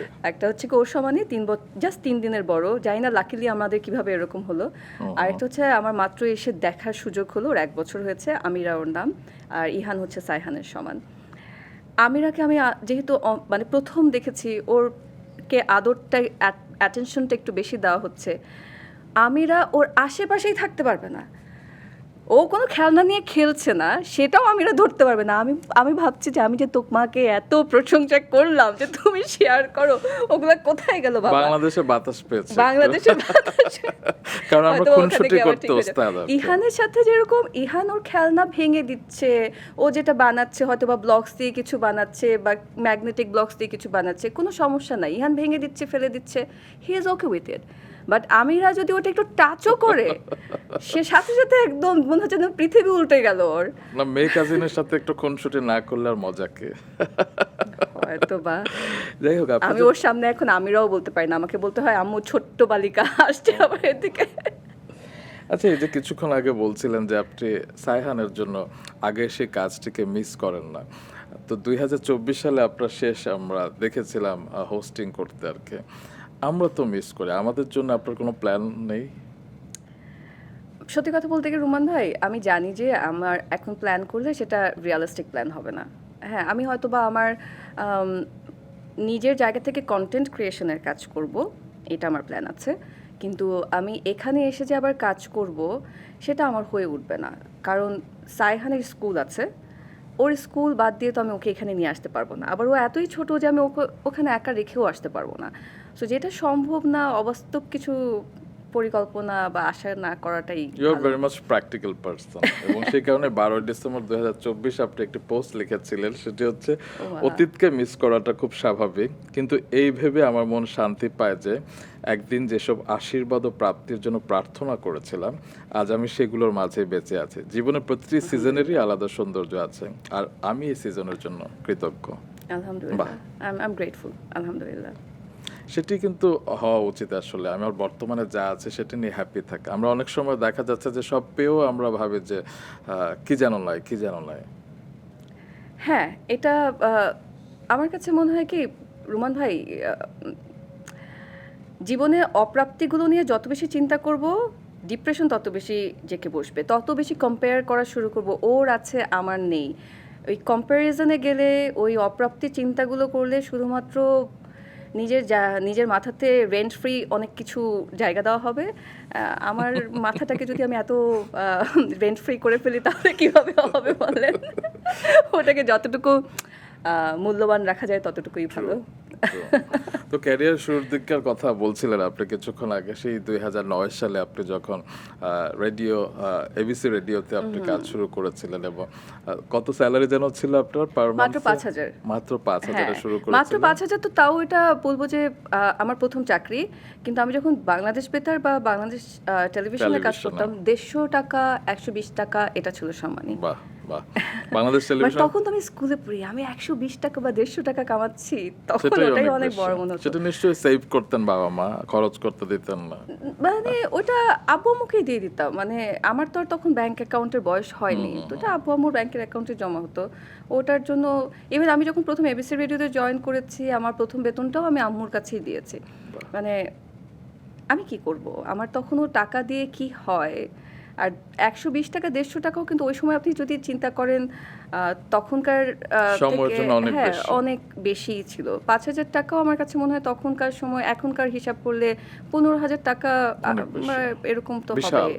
একটা বিশাল। স্টুডেন্টের জন্য একটা আর কি। স্টুডেন্টের জন্য, হ্যাঁ, পড়ছি পাশাপাশি কাজ করছি, খারাপ কি, ভালোই ছিল। তো বাংলাদেশ টেলিভিশনে আমার মনে আছে তারুণ্যের জয়গানে আপনি অংশ নিতেন। হ্যাঁ, বাংলাদেশ টেলিভিশনে তারুণ্যের জয়গান, তারপরে বাচ্চাদের জন্য যেসব প্রোগ্রাম হতো, ইভেন শবে বরাত, শবে কদরের অনুষ্ঠানে আবৃত্তি করা, আমি আবৃত্তি করতাম বেশি। নজরুলের জন্মদিন, নজরুল জয়ন্তী বা এরকম সময়গুলোতে আবৃত্তি করতাম। এই তো উপস্থাপনা আর আবৃত্তি দুটোই করতাম। তো গান আপনার তো আর জীবন আমাকে দিয়ে হতো না। নাচ হতো আমি দেখেছি। না না না, নাচও হয় না আমাকে দিয়ে, আমাকে জোর করে নাচ করানো না হয়েছে। আমি বড়বেলায় আপনার নাচ দেখেছি, আপনি জানি খুব ভালো দেখেছেন, কিন্তু নাচ আমি করেন। একদমই পছন্দ করি না। যাই হোক, তো ছোটবেলা না এবিসি রেডিওর কথা হচ্ছিল এবং আপনার জীবনটা আমি দেখেছি কিছুটা সিনেমার মতো আর কি। তাই আপনি নাকি? হ্যাঁ মানে এই যে আপনি দেশ ছেড়ে গেলেন এবং আপনার জীবনে অনেক ঘটনাবহুল, কিন্তু যেমন আমি যদি এবিসি রেডিওর কথা ধরি, আপনি জয়েন করার 10 দিনের মধ্যে এতটাই অসুস্থ হয়ে হ্যাঁ। গেলেন, পরবর্তীতে 1 মাস আপনি হসপিটালে ছিলেন। হ্যাঁ, মানে আমার তখন ওই সময়টা কিরকম ছিল, এবং ওটাও খুব বাজে অবস্থা ছিল। আমার ওয়েট নেমে গেছিল 36-এ। 36 হ্যাঁ, 36 কিলো? কেজি। যে মানুষটার ওয়েট থাকে 48 to 50, তার ওজন নেমে গেল 36। আমাকে প্রথমে ভুল চিকিৎসা করা হলো যে আমার টাইফয়েড হয়েছে, তারপরে বলা হলো নিউমোনিয়া হয়েছে। সব কিছু মিলিয়ে ওয়েট ড্রপ করতে করতে 36-এ চলে আসলো। পরে দেখা গেলো যে আসলে সমস্যাটা অন্য জায়গায়, এবং সেটার জন্য আমাকে 1 মাস হসপিটালাইজ থাকতে হলো, 6 মাস টানা একটা মেডিকেশনের উপরে থাকতে হলো। এরপর আমি যখন হসপিটালাইজ, তখন আমি ভাবছি যে আমি মাত্র চাকরিতে জয়েন করেছি। আমি প্রতিদিন আম্মুকে বলতাম, আম্মু আমার চাকরিটা চলে যাবে। থাকে না যে মাত্র একটা চাকরি হয়েছে, প্রথম চাকরি, একটা মায়া। তারপরে কখনো ভাবিনি যে আমি রেডিও জকি হতে পারবো। ভাগ্যক্রমে আমার সেই সুযোগটা হয়েছে, সেই সুযোগটা আমি হারিয়ে ফেলছি কিনা, সেই সব কিছু আমাকে খুব ভাবাচ্ছিল মাথার ভিতরে। এত শরীর খারাপের ভিতরে আম্মু যখন দেখেছে যে আমি বারবার শুধু এটা নিয়ে বলছি, তখন আম্মুর ভিতরে যত নেতিবাচক ব্যাপার ছিল যে মিডিয়াতে আমি কেন কাজ করছি, সবই মনে হচ্ছে যে জানালা দিয়ে চলে পালিয়ে গেল। সাথে সাথে তার কাছে মনে হলো যে না, এই জায়গাটা ওর অনেক বেশি ভালোবাসার জায়গা, এটা ওকে উৎসাহ দিচ্ছে বেঁচে থাকতে, তার মানে এটা ও এতই বেশি ভালোবাসে। তো ওই সময়টাতে আমি খুব চিন্তা করতাম, এবং আমি কৃতজ্ঞ ওই সময়টাতে যারা এবিসি রেডিওতে ছিলেন, গোলাম ফারুক ভাই, মোর্শেদ নোমান ভাই বা প্রায় ফোন দিয়ে বলতেন, মারিয়া আপনার কিছু লাগবে কিনা, হসপিটালে কিছু লাগবে কিনা, বা আপনার ইভেন আমাকে ফিনান্সিয়াল আমার কোনো সাহায্য লাগবে কিনা, সেটাও আমাকে তারা জিজ্ঞেস করেছেন। যদিও আমার কিছুই দরকার হয়নি, বাট আমাকে যে জিজ্ঞেস করেছেন, আমাকে যে মাত্র 10 দিনের একটা এমপ্লয়িকে তারা যে প্রাধান্যটুকু দিয়েছেন এবং বলেছেন যে আপনি একদমই চিন্তা করবেন না, আমরা আপনাকে ছাড়ছি না, আপনি থাকবেন আমাদের সাথে, আপনি সুস্থ হয়ে ফিরে আসেন, সেটা আমাকে অনেক বেশি শক্তি দিয়েছে। এবং আমি কৃতজ্ঞ যে তারা একজন নতুন চাকুরিজীবী, একজন নতুন কর্মী, তাদেরকে সেই সুযোগটা করে দিয়েছেন, এতটুকু সম্মান পরবর্তীতে আপনি দিয়েছেন। যখন স্টার আরজে হয়ে গেলেন এবং প্রয়াত গোলাম ফারুক ভাই আপনাকে একটি কথা বলেছিলেন একদিন। হ্যাঁ হ্যাঁ, স্টার আর যে না, তখন আমি মাত্র শুরু করেছি। মানে 6 মাসের ট্রেনিংয়ের পরে আমার যখন রেগুলার আমি মর্নিং শোটা করতাম, ওটার নাম ছিল মুখরিত জীবনে। যখন ওই শোটা করতাম, আমাদের তো পুরোপুরি বাংলায় কথা বলতে হতো, এবিসি রেডিওর এটা নিয়ম ছিল। তো ওই আয়োজনটা যখন আমি করতাম, তখন সকালবেলা তো সবাই অফিসে আসছে মাত্র, তো ফারুক ভাই অফিসে ঢুকে আমাকে দেখলেন, মারিয়া আজকে কি আপনার মনটা একটু খারাপ? ফারুক ভাই একটু এভাবে কথা বলতো না। আমি বললাম, কেন ফারুক ভাই, আমাকে শুনে কি মনে হচ্ছে? বলছে হ্যাঁ, শ্রোতাদেরকে এটা বুঝতে যাওয়া যাবে না। শ্রোতা যখন আপনাকে শুনবে, তখন আপনাকে একটা পজিটিভ ভাইব ধরে রাখতে হবে, কারণ যে শুনছে তার মন ভালো করাটা আমাদের কাজ। আপনার মন খারাপ হয়ে তারা প্রভাবিত হয়ে তাদের মনটা খারাপ হয়ে যাবে, তাদের দিনটা অন্যরকম হয়ে যেতে পারে। তো আপনি আসলে ব্যক্তিগতভাবে কি অনুভব করছেন, সেটা আপনাকে অন এয়ারে বুঝতে দেওয়া যাবে না, আপনাকে অন এয়ারে পজিটিভিটি ছড়াতে হবে। এটার জন্য আবার আমি এতই পজিটিভিটি ছড়ানো শুরু করলাম যে আমাকে আবার কিবরিয়া ভাই একদিন পচিয়েছিল অন এয়ারে। তো কিবরিয়া ভাই একদিন অন এয়ারে বলছে যে আমাদের সবচেয়ে পজিটিভ আর যে হচ্ছে মারিয়া, যদি খুব খারাপ কোনো খবরও আসে, সেটাকে এমনভাবে বলবে যে এটা কোনো খারাপ কিছুই না। তো হ্যাঁ, বাট এই ফারুক ভাইয়ের এই কথাটা আমার কাছে সারা জীবনের একটা, কি বলবো, আমার জীবনে একটা সেরা অ্যাডভাইসের কথা বলবো আমি, যে উনি আমাকে এই কথাটা বলেছিলেন এবং আমি এটাকে এখনো ধারণ করি। বাহ বাহ, এটি আসলে সব উপস্থাপক কেন, সব শিল্পীরই ধারণ করা উচিত আসলে। ক্যামেরার সামনে আমরা শিল্পী। হ্যাঁ, সেটাই। তো তারপরে আপনি রেডিও এবিসিতে যখন জয়েন করেছিলেন তখন আপনি কি পড়াশোনা শেষ করেছিলেন? না, এবিসি রেডিওতে যখন আমি জয়েন করেছি তখন আমার মাস্টার্স চলছে, মাস্টার্স প্লাস ফ্যাশন ডিজাইনিং এর ডিপ্লোমা, দুটো পাশাপাশি করছি প্লাস জবটা করছি, দুটোই একসাথে, তিনটে একসাথে চলছিল। হ্যাঁ, এই তো। তো সে সময় আপনি চাইলে তো পরবর্তীতে বের হয়ে, যেটা পরিবার চেয়েছিল যে আপনি কর্পোরেট ওয়ার্ল্ডে বিচরণ করবেন, আপনার কখনো ইচ্ছা হয় না সেরকম কিছু? না রুমান ভাই, আমার না, আমি আমি বলবো যে আমি খুবই সৌভাগ্যবান, আমি খুবই সৌভাগ্যবান যে আমার জীবনটা আমাকে, জীবনের গতিতে যেভাবে আমি চলেছি, আমি আমি জাস্ট জীবনের গতির সাথে চলে গিয়েছি, আমার ভালো লাগছে, আমি উপভোগ করছি, ওভাবে করে আমি চলে গিয়েছি। আমি কখনো ওভাবে চিন্তা করিনি যে আমি যেদিকে যাচ্ছি সেদিকে আমি কতটুকু পরিচিতি পাবো, আমি কতটুকু টাকা উপার্জন করতে পারবো, সেটা আমার মাথায় কখনো ছিল না। আমার মাথায় আমি যে উপভোগ করছি ওই ভালো লাগাটা নিয়ে আমি কাজ করছিলাম। আমাকে কত উপরে উঠতে হবে ওই চিন্তাটা আমার মাথায় ছিল না। একদম যদি আমি সত্যি সৎভাবে উত্তরটা দেই, তো আমার যখন আমি এবিসি রেডিওতে কাজ করছি, আমার কিন্তু টিভিতে আসাটাও খুবই কাকতালীয় ব্যাপার। আমারই আরেকজন কলিগ সৈয়দা মিতা আপা, তিনি রিপোর্টার ছিলেন। তো তিনি একদিন এসে হঠাৎ করে আমাকে বললেন, মারিয়া, এরকম চ্যানেল 24 নামে একটা চ্যানেল ওপেন হচ্ছে, তো তুমি ওখানে অডিশন দিবে কিনা, ওরা অডিশন নিচ্ছে, তো তুমি কি যেতে চাও? হ্যাঁ আপু, যাবো। অডিশন দিলাম, ওরা আমাকে এক অডিশনেই বললো যে আপনি আমাদের সাথে কাজ করা শুরু করেন। ওখান থেকে ট্রাভেল শো থেকে কীভাবে যেন ছবিয়াল থেকে কল পেলাম এখানেই .com-এর জন্য। মানে সব কিছু না এমনি এমনি আমার কাছে মনে হয় যে গল্পের মতো হয়ে গেল। আমি কোনো কিছু ফলো করিনি। আমি কখনো কোনো কিছু ফলো করিনি যে আমাকে ফটোশ্যুট করতে হবে, আমি বিজ্ঞাপন করতে চাই, আমি মডেলিং করতে চাই, আমি নাটক করতে চাই, এরকম কখনোই আমি চিন্তাই করিনি। বা আমি রেডিও জকি থেকে উপস্থাপক হতে চাই, না, আমার মাথায় আসলে কখনোই ওভাবে আসেইনি। আমি জাস্ট জীবন আমাকে যেদিকে নিয়ে যাচ্ছিল আমি যাচ্ছিলাম, আমি উপভোগ করছিলাম, ভালো লাগছিল। I just went with the flow.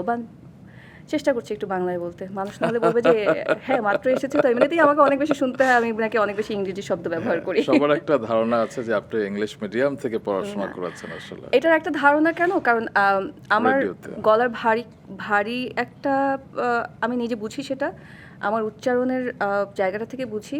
এখন সেটা আমি খুব বেশি এক্সপ্লেইন করতে চাই না, বাট এটা একটা আমার ফিজিক্যাল কিছু একটা আমার আছে, যে কারণে আমার কথার একটা ভারী কি ব্যাপার থাকে।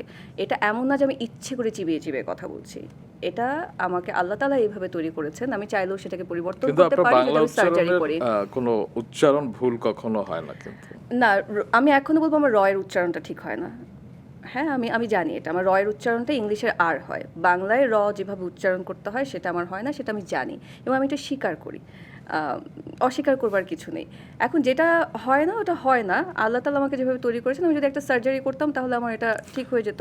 বাট আমার কাছে মনে হচ্ছে আমার দরকার নেই সেটা, আমার নিজস্বতা আছে, আমি দর্শকের সাথে আমি কানেকশনটা তৈরি করতে পারছি কিনা, আমার সামনে যিনি বসছেন তার সাথে আমি আমার আড্ডাটা বা আমার যে আলোচনা সেটা জমছে কিনা, সেটা বেশি গুরুত্বপূর্ণ। আর আমি উচ্চারণটা বাজেভাবে করছি কিনা, মানে শ্রুতিকটু হচ্ছে কিনা, সেটা আমার কাছে গুরুত্বপূর্ণ মনে হয়েছে। আমার উচ্চারণটা হয়তো বা একটু ইংলিশ মিডিয়াম শোনাচ্ছে, কিন্তু সেটা শ্রুতিকটু তো হচ্ছে না।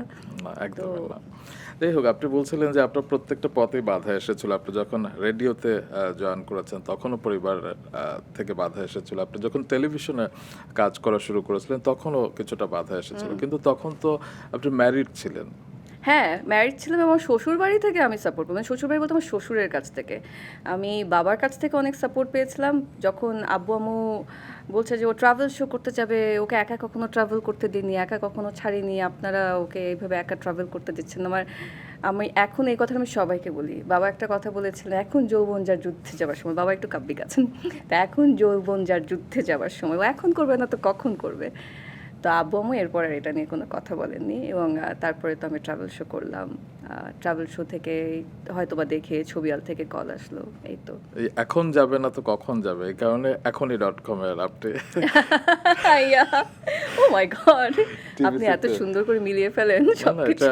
এটা আমি না, প্রকৃতি মিলিয়ে ফেলে। হ্যাঁ, এখানেই এবং মোস্তফা সরোয়ার ফারুকীর সাথে আপনি কাজ করলেন এবং সেই বিজ্ঞাপনটার পরে তো ইয়াসনা বলে সব ও হ্যাঁ, যেখানেই যেতাম ইয়াসনা শুনতে হতো। এবং এটা যে কত বড় একটা প্রাপ্তি, মানে আলহামদুলিল্লাহ। মানে এটা অনেক অভিনেতা অভিনেত্রীরা চান তাদের চরিত্রটা এতই বেশি দর্শকের হৃদয়টাকে স্পর্শ করুক যে তাদেরকে সেই চরিত্রের নাম ধরে ডাকা হোক।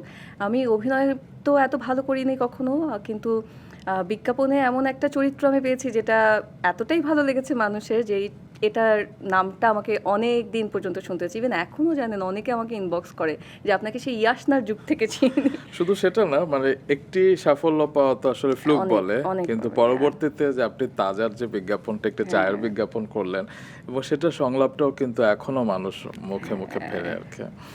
আপনার মুখ থেকে একটু শুনি না যে সেই বিজ্ঞাপনের মতো করে। কি যেন ছিল? এই ভদ্রলোক। এই ভদ্রলোক জানেন না উনি কে? যদি কোনো সহৃদয় ব্যক্তি ওনার পরিচয় জেনে থাকেন তাহলে কাউন্টারে যোগাযোগ করুন। আমি জানি না আমি কিভাবে বলছি, অফকোর্স আগের মতো হয়নি, বাট না না, এক থেকে ওকে।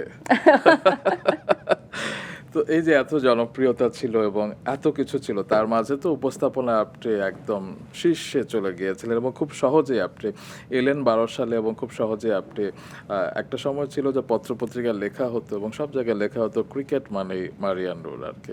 তো এই বিষয়গুলো কি কখনো আপনার ভেতরে অহংবোধ নিয়ে আসেনি? অহংবোধ আনেনি, বাট আমি বলবো যে ক্রিকেট মানে মারিয়াটা আমাকে কখনো অহংবোধ আনেনি। বরঞ্চ আমি বলবো যে একটা সময় 2018-র দিকে গিয়ে আমার ভিতরে একটা কম্পিটিটিভ বিহেভিয়ার চলে এসেছিল। মানে আমি একদম যদি অনেস্টলি বলি, তখন আমার কাছে, আমি ক্রিকেটের বাইরেও অনেক কাজ করছিলাম। তখন আমার কাছে মনে হচ্ছিলো যে আমাকে আরও ভালো করতে হবে, আরও বেটার কিছু করতে হবে অন্যদের থেকে না চিন্তা করে আমি যদি শুধু চিন্তা করতাম আমার থেকে, তাহলে সেটা আমার জন্য ভালো হতো। ওই সময়টাতে আমি একটু মেন্টালি স্ট্রাগল করেছিলাম। কিন্তু ক্রিকেট মানে মারিয়াটা আমাকে অহংবোধ তো দেয়নি, বরঞ্চ আমাকে নিজেকে গড়তে অনেক বেশি মোটিভেশন দিয়েছে আমি বলবো। ওই জায়গাটা থেকে আমি সব সময় চেষ্টা করতাম যে আমার স্ক্যাজুয়ালটা, আমার কাছে হয়তো বা যেই চ্যানেলের সাথে আমি তখন কাজ করছিলাম সেই চ্যানেল হয়তো বা আমার কাছ থেকে ডেট নেয়নি যে এখন সামনে যে সিরিজটা আছে, কিন্তু তার আগেই আমি আমার ক্যালেন্ডারটাকে, আমার কাছে যতই কর্পোরেট ইভেন্ট আসুক না কেন, একটা টিভি শো থেকে একটা কর্পোরেট ইভেন্টের রেমুনারেশন অনেক বেশি, মানে প্রায় 10 গুণই বলা যায়। তো ওই জায়গাটার থেকেও আমি ওই ডেটটাকে আমি বাদ রেখে দিতাম যে আমি ইভেন্ট করব না, আমি ক্রিকেটের শোটাই করব। যে আমার ভালোবাসাটা এতটাই ছিল, এটা অহংবোধ ছিল না। অহংবোধ থাকলে যেটা হতো, আমি বলতাম আমি করলাম না একটা এপিসোড, আমি ইভেন্ট করলাম, আই উড আর্ন মোর। আমি ইভেন্ট করলাম, তারপরে শোটা করলে আমাকে দর্শক একইভাবে মেনে নেবে, আমি সেটা চিন্তা করতাম। বাট আমি ওটা চিন্তা করিনি, বরঞ্চ আমি চিন্তা করেছি আমার করতে ভালো লাগছে, আমি ইভেন্ট করতে পারবো, যখন সিরিজ থাকবে না তখন আমি করব। আমি বরঞ্চ এখন আমার যেটা দর্শকের সাথে কানেকশনটা বেশি হয় আমি ওটাই করতে চাই। তো এই যে ক্রিকেট মানে মারিয়ানুর বলা হতো, পরবর্তীতে আপনি যখন চলে গেলেন কিংবা অবস্থানটা একটু ছেড়ে দিলেন, এখন সেই অবস্থানে আসলে কেউ ওরকম নারী উপস্থাপক যেতে পারেনি কেন, কিংবা কারো ওরকম স্বতন্ত্র একটা ইমেজ দাঁড়ায়নি কেন যে সে শুধু ক্রিকেটের উপস্থাপক হিসেবে খ্যাত হবেন? আমি যখন ক্রিকেটের উপস্থাপনা করেছি আমি শুধু ক্রিকেটই করতাম। তখন কিন্তু 2014 থেকে 2015 পুরোপুরি ক্রিকেটের দিকে সময় দিয়েছি। আর একটা শো করতাম লেট নাইট কফি। এছাড়া কিন্তু আমার রেগুলার অন্য কোনো শো আমি করতাম না, যে সেলিব্রিটি টক শো আলাদা করে করতে হবে, বা ইভেন তখনও রিয়ালিটি শো ওভাবে শুরু করিনি।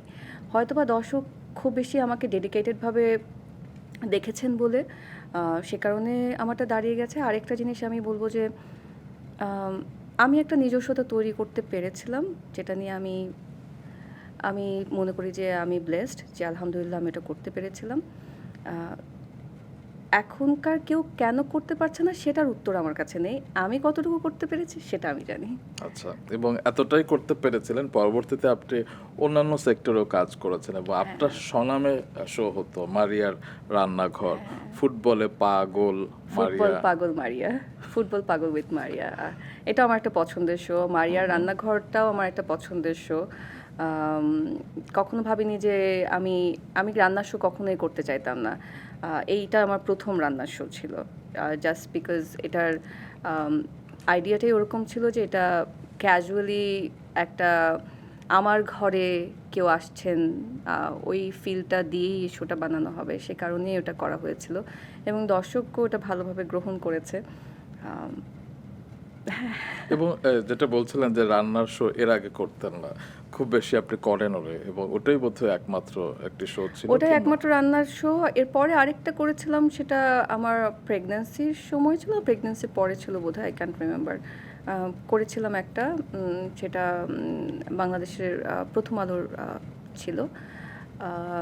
না, এরপরে রান্নার শোকে আমি আর করিনি, গেস্ট হিসেবে গিয়েছি, কিন্তু রান্নার শো আর করা হয়নি। তো সেরকম আপনি মিউজিক্যাল শো, লাইভ শো কিন্তু না। সেরকম করেননি আর কি। তো এই ক্ষেত্রে আপনি বেশ চুজি ছিলেন, কারণ আপনাকে সবাই বিভিন্ন শোতেই ডাকতো, কিন্তু আপনি সিলেক্ট করতেন যে আপনি আমি শুধু কোনটা ক্রিকেটেই করবেন। থাকবো। আমি ওইটাই বলছিলাম যে আমার কাছে অফার আসেনি তা না, যেহেতু আলহামদুলিল্লাহ তখন দর্শক বা পত্রিকাতে লেখালেখি হচ্ছে, দর্শক গ্রহণযোগ্যতা হয়েছে, তো শুধুমাত্র যে মিউজিক্যাল লাইভ শো তা না, সেলিব্রিটি টক শো থেকে শুরু করে এমনকি আপনার অনেক সিরিয়াস পলিটিক্যাল টক শোর জন্যও আমাকে বলতো, বা ফিনান্সিয়াল টক শোর জন্যও আমাকে বলতো। কিন্তু আমার কাছে মনে হতো কি, রুমান ভাই, আমি যেটাতে ভালো আমি সেটাতেই থাকি। আমি পলিটিক্সের প্রতি আমার কখনোই কোনো ইন্টারেস্ট ছিল না। আমি ওখানে যদি আমাকে স্ক্রিপ্ট করে দেয়, আমি হয়তো আস্তে আস্তে শিখে শিখে বলতে পারবো, বাট সেটা ঠিক আমার সাথে যাবে না, আমার ব্যক্তিত্বের সাথে যায় না। বা মিউজিক্যাল লাইভ শোর ক্ষেত্রে আমি মনে করি যে একজন যিনি সঙ্গীত সম্পর্কে ভালো জ্ঞান রাখেন, আমি রেডিও জকি হিসেবে আমার গানের সাথে আমার সখ্যতা বা ভালোবাসা আছে, কিন্তু থাকে না যে সঙ্গীতটা যিনি ভালো বোঝেন, তিনি যখন উপস্থাপনা করবেন, তিনি সেই রিদমটার সাথে ভালো করে যাবেন, বা গানটার লিরিসিস থেকে শুরু করে কম্পোজিশন যে করেছেন সব কিছু সুন্দরভাবে জেনে কানেক্ট করে কথা বলবেন, সেটা বরঞ্চ ভালো। বা একজন সঙ্গীত শিল্পীকে যখন ওই সিটে বসানো হবে, আমার কাছে মনে হয় বাংলাদেশের প্রডিউসারদের ওভাবেই চিন্তা করা উচিত যে একজন সঙ্গীত শিল্পীকে যদি ওখানে বসান, তাহলে সঙ্গীতের একটা আয়োজন যেটা থাকবে সেটা আরেকটু ভালো করে কানেক্ট করতে পারবে, আমার কাছে মনে হয়। আমার কাছে কখনো মনে হয়নি যে আমি ওই ফোন রিসিভ করে দর্শকদের সাথে কথা বলবো আর বলবো যে আপনি পরের গানটা কি শুনতে চান, সেটা আমি করতে চাই, যে কারণে আমার করা হয়নি। আমার কাছে মনে হয়েছে আমি যেটাতে ভালো আমি সেটাই করি, এবং আমি সেটা কন্টিনিউ করে গেছি। যেটা আমরা এখন দেখি যে আয়োজকরা ভাবে যে একজন উপস্থাপক জনপ্রিয় হলে আসলে তাকে যে কোনো জায়গায় যে কোনো অবস্থানে বসিয়ে দিলে সে বের করে নিতে পারবে, তাকে স্ক্রিপ্ট না দিলেও আসলে কোনো সমস্যা হবে না। আবার এক্ষেত্রে উপস্থাপকরা অনেক সময় ভাবেন যে আমি তো একজন প্রফেশনাল প্রেজেন্টার, এটা আমার দায়িত্ব যে যে কোনো শো আসলে নামিয়ে দেয় আসলে। তো এক্ষেত্রে অনেক সময় আইডেন্টিটি ক্রাইসিসে আমার মনে হয় যে অনেকে ভুগতে পারেন আসলে। তাদের আসলে সব ধরনের শোতেই তো দেখা যায় ওভার এক্সপোজারটা অনেক সময় মনে হয় যে কিল করে তাদের ইমেজটা। আপনি কি মনে করেন? আপনি যেটা বললেন যে অনেকে মনে করেন যে আমার দায়িত্ব একজন উপস্থাপক হিসেবে সব শোই সঞ্চালনা করা, আমি এই জায়গাটাতে একটু দ্বিমত পোষণ করি। আমার কাছে মনে হয় সব শোই, এলেন ডিজেনারাস, জিমি ফ্যালন, জিমি কিমেল, প্রত্যেকেরই একটা নিজস্বতা আছে, রাইট? Right. তারা ট্রেভর নোয়া, তারা তারা তো খুবই ভালো উপস্থাপক। তারা তো এই জিনিসটা করছেন না, তারা তাদের নিজস্বতাটা ধরে রেখেই তো তাদের একটা স্টাইলটাকেই তারা কন্টিনিউ করছেন। সেখানে তাদের তো এই প্রয়োজনটা আমার কাছে মনে হয় না কখনো মনে হয়েছে যে আমি একজন সঞ্চালক, আমাকে নিজেকে সব জায়গায় প্রমাণ করতে হবে, True. সব জায়গাতেই সঞ্চালনা করতে হবে। তো ওই জায়গাটাতে আমার একটা দ্বিমত আছে, যে যেটা মনে করছে সেটা তার ভাবনা, তাদের ভাবনা। আমার ভাবনাটা আমার কাছে ওরকম মনে হয়। অনেক সময় হয় যে ব্যস্ত হতে গিয়ে আমরা ধরেন আজকের কাজটাও আমি ঠিকভাবে স্টাডি করলাম না, নিজের ভুলটাও আসলে দেখলাম না। এক্ষেত্রে আপনি কি করতেন? আপনার শো কি আপনি নিয়মিত দেখতেন? আমার শো নিয়মিত দেখার তো অবস্থা হতো না, কারণ ক্রিকেটের শোগুলো যেগুলো লাইভ যেত ওগুলো কিন্তু আপলোড হতো না। আচ্ছা। সো যদি আমি বসে পিসিআরে বসে বা পরবর্তীতে এডিটিং প্যানেলে বসে যদি আমি দেখতে চাইতাম, সেটার সুযোগটা আসলে খুবই কম হতো, কারণ সারাদিন ধরে শো করতে হতো, যে pre show, mid break show, post match show, তো ওভাবে করে বসে দেখবার সুযোগটা হতো না। বাট আমি না, যদি কোনো একটা কিছু আমার কাছে মনে হতো যে আমার কাছে অফ লাগছে, এটা আমি ফিল করতাম সামহাউ। আমার কাছে ভিতর থেকে একটা রিয়েলাইজেশন আসতো যে আমার কাছে মনে হচ্ছে যে আই ডিড সামথিং রং, আমার এই জায়গাটা একটু অফ গেছে, আমার এই জায়গাটাকে আমাকে পরবর্তীতে ফিক্স করতে হবে। ওই রিয়েলাইজেশনটা আমার ভিতর থেকে কাজ করতো। আর সেলিব্রিটি টক শো যেগুলো করতাম, ধরেন আপনাদের স্টার নাইটের ক্ষেত্রেই, হ্যাঁ, আমি হয়তো বা দেখেছি, দেখে আমার কাছে মনে হয়েছে যে এই আয়োজনটাতে আমি একটু বেশি একটু বোধহয় বেশি কাম স্লো গিয়েছি, এটাতে বোধহয় আমি আর একটু এক্সপ্রেসিভ হলে ভালো লাগতো, আমি একটু কম এক্সপ্রেসিভ, একটু স্টিফ লাগছে আমাকে, ওই জিনিসগুলো দেখে তখন ফিল করে তারপর পরবর্তীতে সেটা চেষ্টা করতাম সেটা ঠিক করবার জন্য। ক্রিকেটের ক্ষেত্রে সেটা কম হতো, আর ক্রিকেটের ক্ষেত্রে আলহামদুলিল্লাহ আমি ভুলটাও আমার হয়নি এখন পর্যন্ত, কেউ ওটা আমাকে ওভাবে করে বলেন কমপ্লেন করেননি। বলার সুযোগই আপনি দেননি। তবে হয় না যে আমি যেটা খেয়াল করতাম যে আপনি হিউজ রিসার্চ করতেন এবং প্রচণ্ড রিসার্চ করতেন, যেটা খেলার শোগুলোতে তো আসলে রিসার্চ করার কিছু নেই, সেটা ইনস্ট্যান্ট আপনাকে সব কিছু করতে হতো, কারণ ইনস্ট্যান্ট অনেক কিছু বৃষ্টিতে ম্যাচ পরিত্যক্ত হলে তো। হ্যাঁ, রিসার্চ বলতে কি, ওটা রিসার্চটা শব্দটা ব্যবহার করছি আমরা, কিন্তু খেলাটা দেখাটাই হচ্ছে রিসার্চ। অবজার্ভ করা কিংবা হ্যাঁ, এরকম খেলাটা কিছু। যখন দেখছি, কমেন্ট্রিটা শোনাটা খুব ইম্পর্ট্যান্ট। আমি কমেন্ট্রি শোনার সাথে সাথে আমি কমেন্ট্রি ESPN লাইভ বা ক্রিক ইনফো, ওই জায়গাগুলোতেও আমি কমেন্ট্রি দেখতাম, বা আমি ওখানে লাইভ ব্লগ যেগুলো আছে, মানে ফুটবলের ক্ষেত্রেও লাইভ এই ব্লগ ফুটবলের যেগুলো ক্ষেত্রে আছে। আমি যেটা খেয়াল করেছি যে আপনি তো ক্রিকেটের শো রেগুলার করতেন, যখন আপনি ফুটবলের শো করবেন বলে সিদ্ধান্ত নিলেন, তারপর আপনি 1 মাস সব শো বন্ধ করে দিয়ে শুধু ফুটবলের উপর রিসার্চ করেছিলেন। হ্যাঁ, কারণ আমি চাইনি যে আমি যেখানে বসবো ওই জায়গাটাতে মানুষের ভিতরে ওই ওই ফিলটা আসুক যে একটা মেয়েকে জাস্ট বসিয়ে দিল একটা স্পোর্টসের শো করতে, ক্রিকেটও বুঝে, ফুটবলও বুঝে, সবই বুঝে, হ্যাঁ এটা নিয়ে আবার কথা হবে। তা আমি চেয়েছিলাম ফুটবল বোঝাটা মানে কি, আমার তো কাজটা অ্যানালাইসিস নেই। আমি যখন এবার কন্টেন্টও ক্রিয়েট করলাম ফুটবলের শোর জন্য, আমি কিন্তু কোনো অ্যানালাইটিক্যাল আলোচনায় আপনি যাইনি, story based case. Story based গিয়েছে। আমি গল্প বলেছি যে ওই খেলাটাতে এরকম একটা মজার কিছু, বা এইরকম এই সালে এরকম একটা মজার কিছু হয়েছিল।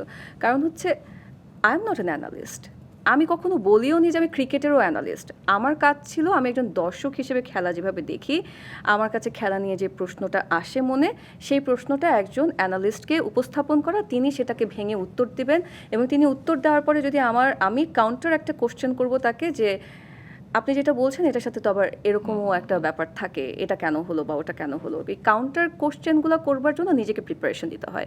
সেই প্রিপারেশনটা আমি নিয়েছি, কিন্তু আমি কখনোই নিজেকে এখন পর্যন্ত আমি বলবো না I was ever an analyst, I was just a host.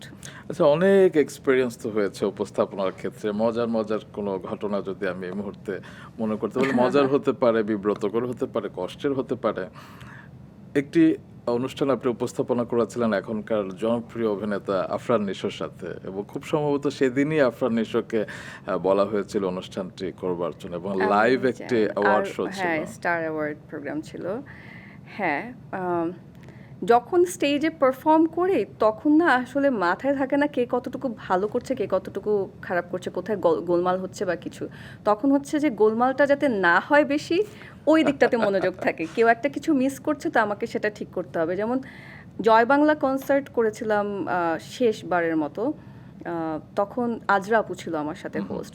তো আজরা আপু আমার সাথে স্ক্রিপ্টে মার্ক করে নিয়েছে যে কোন পার্টটা আজরা আপু বলবে, কোন পার্টটা আমি বলবো। তো আজরা আপু স্টেজে যাওয়ার পরে মার্কটা যেহেতু হঠাৎ করে নতুন করেছে, সামহাও আপু স্টেজে ওই লাইনটা মিস করে, মানে খুঁজে পাচ্ছে না যে কোথায় মার্ক করেছিলাম আপনি। তারপর আজরা আপু মাইকটা একটু সরিয়ে দাঁত চিপিয়ে আমাকে বলছে, মারিয়া তুমি কন্টিনিউ করো, অ্যান্ড আমি কন্টিনিউ করে গেলাম। তো এইটা হচ্ছে কি একটা আন্ডারস্ট্যান্ডিং, এই জিনিসটা আমি করলে আজরাপুও করতে পারেন। আজরাপুও একজন খুব সিনিয়র মানুষ, তারও সেই জায়গায় পারদর্শিতা আছে, কিন্তু নিশো ভাই তো আসলে একজন অভিনেতা, দুর্দান্ত অভিনেতা, তাকে জোর করে দাঁড় করিয়ে দেওয়া হয়েছে যে উপস্থাপনা করতে হবে। তারপরেও নিশো ভাই ওয়াজ ভেরি হেল্পফুল, আমি বলবো উনি চেষ্টা করেছেন, এবং যখন একটু গোলমাল যেটাই হয়েছে না কেন, নিশো ভাই আমাকে সেদিন রাতেই অনেকগুলো মেসেজ পাঠিয়েছেন যে মারিয়া তোমাকে অনেক কষ্ট দিলাম, অনেক প্যারা দিলাম, and that was definitely nice of him, যে তিনি চেষ্টা করেছেন, এবং আমার যতটুকু কষ্ট হয়েছে বা যতটুকু আমাকে সামলে নিতে হয়েছে সেটাও তিনি অনুভব করে সেটা আমাকে আবার জানিয়েছেন। এটা তার একটা বড় শিল্পীদের বড় গুণ। অবশ্যই। এবং একটি যেটা শোর কথা বলছেন, লেট নাইট কফি, সেটা বোধহয় তৌসিফ মাহবুবের সাথে আপনি যখন উপস্থাপনা করতেন, তৌসিফ অনেক সময় লাস্ট মোমেন্টটা আসতো। তৌসিফ খুবই ভালো একটা ছেলে, খুবই ভালো একটা ছেলে, এবং ওকে আমার খুবই পছন্দ। সিয়াম করতো আমার সাথে একটা সময়, সিয়াম চলে যাওয়ার পরে তৌসিফ শুরু করলো। তৌসিফের ক্ষেত্রেও, সিয়ামের ক্ষেত্রেও এরকম হতো, তৌসিফের ক্ষেত্রেও এরকম হতো। ওরা দুজনেই সবসময় দেরি করে আসতো। আসলে ওদের কাজটা তো ছিল অভিনয় করা, অভিনয়ের পাশাপাশি ওরা ওটা করছিল। আর আমার কাজটা তো ছিল শুধুই উপস্থাপনা করা। তো আমি চেষ্টা করতাম ওদের যেই কাজটা আছে সেটার সাথে যাতে ওরা ব্যালেন্স করে সুন্দর মতো এসে আমার সাথে বসতে পারে, সেইটার যতটুকু ওদেরকে সাপোর্ট দেওয়া যায় সেটা করবার। এবং আমার কাছে ওদের সাথে সেই খুনসুটিমূলক শোটা করতে ভালোই লাগতো। আমি মিস করি যে অনেকটা লম্বা সময় ধরে ওরকম কোনো শো করা হয়নি। একদম। তো এরকম অনেক বিশেষ তারকা ব্যক্তিত্বর সাথে আপনি কাজ করেছেন, দেখা হয়েছে, ইন্টারভিউ নিয়েছেন, যেমন সৌরভ গাঙ্গুলির সাথে আপনার হ্যাঁ, দেখা হয়েছিল। সৌরভ গাঙ্গুলির সাথে দেখা হয়েছিল। খুবই খুবই ডাউন টু আর্থ একজন পার্সন, মানে এত বড় একজন খেলোয়াড়, খুবই ডাউন টু আর্থ। শুধু সৌরভ গাঙ্গুলির কথা বলবো না, সাকিব আল হাসান, মাশরাফি বিন মুর্তজা, আমি কখনো দেখবেন যে আমার ওরকম করে ছবি কিন্তু এত আপলোড দেই না আমি, কিন্তু তাদের সাথে কিন্তু আমার অনেক কাজ হয়েছে। কিন্তু ওভাবে করে ব্যাক স্টেজে ছবি তুলবো, আপলোড দেবো, আমার কাছে মনে হয় যে শুধু শুধু ওদেরকে বিরক্ত করব। হ্যাঁ, তারাও এখানে একটা কাজ করতে এসেছে, বাট আমি যদিও তাদের সাথে এগিয়ে কথা না বলি, তারা কখনোই মিস করেননি যে আমাকে এসে একটা হাই বলবেন, মারি আপনাকে অনেকদিন পরে দেখলাম, কেমন আছেন আপনি। মানে এটা আমি বলবো যে আমি যেখানেই কাজ করেছি না কেন, আমার যত বড় আর্টিস্টের সাথে, যত বড় স্পোর্টসম্যানের সাথে কাজ করেছি, আমি দেখেছি তারা ততই বেশি ডাউন টু আর্থ। তাদেরকে বাইরে থেকে মানুষ জাজ করে, সামনাসামনি দেখে না বলে, কাছ থেকে দেখে না বলে তাদেরকে জাজ করে, বাট তারা, আমি বলবো যে ততটুকুই ডাউন টু আর্থ যতটুকু তাদের না হলেও হয়তো বা চলতো। এবং আপনাদের কিছু ছবি আমি সংগ্রহে রেখে দিয়েছি, মানে শো তাই? চলাকালীন। সেগুলো আপনাকে দেখাবো। আচ্ছা। হয় না যে এখনকার সময় আমরা অনেক ক্ষেত্রে দেখি যে প্রেজেন্টারদের মধ্যে একটা প্রতিদ্বন্দ্বিতা থাকে যে কে কার থেকে বেশি শো নিয়ে নেবে, কিংবা একজন হয়তো অসুস্থ, সে হয়তো ভাবে না শোটা করে ফেলি কারণ অন্য আরেকজন যদি এখানে ঢুকে যায় আর কি। আমার মনে হয় যুগে যুগে প্রতিদ্বন্দ্বিতা ছিল। আপনাদের সময় আপনি এই কম্পিটিশনটা কিভাবে অনুভব করতেন? আমি একটা সময়কে অনুভব করেছিলাম, যেটা আমি একটু আগে বলেছিলাম, 2018 তে। 2018 থেকে। ওই সময়টাতে অনুভব করবার একটা কারণ আছে, বাট ওটা আমি নাই বলি। বাট আমি যদি এই শুরুর কথা বলি, এমন একটা ঘটনা ঘটেছিল যে আমার সমসাময়িকই একজন উপস্থাপক ও শোটা, একটা শো ছিল, সেটা থেকে বের হয়ে এসেছে। কারণ হচ্ছে ওটাতে অনেক বেশি মিসম্যানেজমেন্ট হচ্ছিল, খুবই আনঅর্গানাইজ ছিল। তো ওটা থেকে বের হয়ে এসেছে। রাতের বেলা ওই শোয়ের যারা আয়োজক ছিল সেখান থেকে আমাকে ফোন দিল যে তুমি তো ক্লোজ, ও বের হয়ে গেছে, এখন তুমি শোটা করবে কিনা। আমি তখন উত্তর দিয়েছিলাম যে আমি করব না। আমি কেন করব না, আপনার আগে ওর সাথে কথা বলা উচিত, মিসম্যানেজমেন্টটা ঠিক করা উচিত, আপনার ওর সাথে কথা বলে এটা ডিসাইড করা উচিত যে মিসম্যানেজমেন্টটা আপনারা ঠিক করলেও করবে কিনা, বিকজ ওর সাথে আগে আপনাদের কমিটমেন্ট হয়েছে। ও তখন যদি বলে যে ও কোনোভাবেই করবে না, তখন আমি চিন্তা করে দেখব, but you should talk to her first, যে এই জিনিসটা আপনারা যদি সলভ করেন, আই এম শিওর ও মানা করবে না। এবং ও পরে করেছেও, বাহ। কিন্তু আমার কাছে মনে হয়, যেমন ধরেন এখন আমি হয়তোবা একটা শো অনেক বছর ধরে করেছি, সেটা আমার অনুপস্থিতি এখন আরেকজন হয়তোবা করছে, সে ওই জায়গাটা নিয়ে নিয়েছে।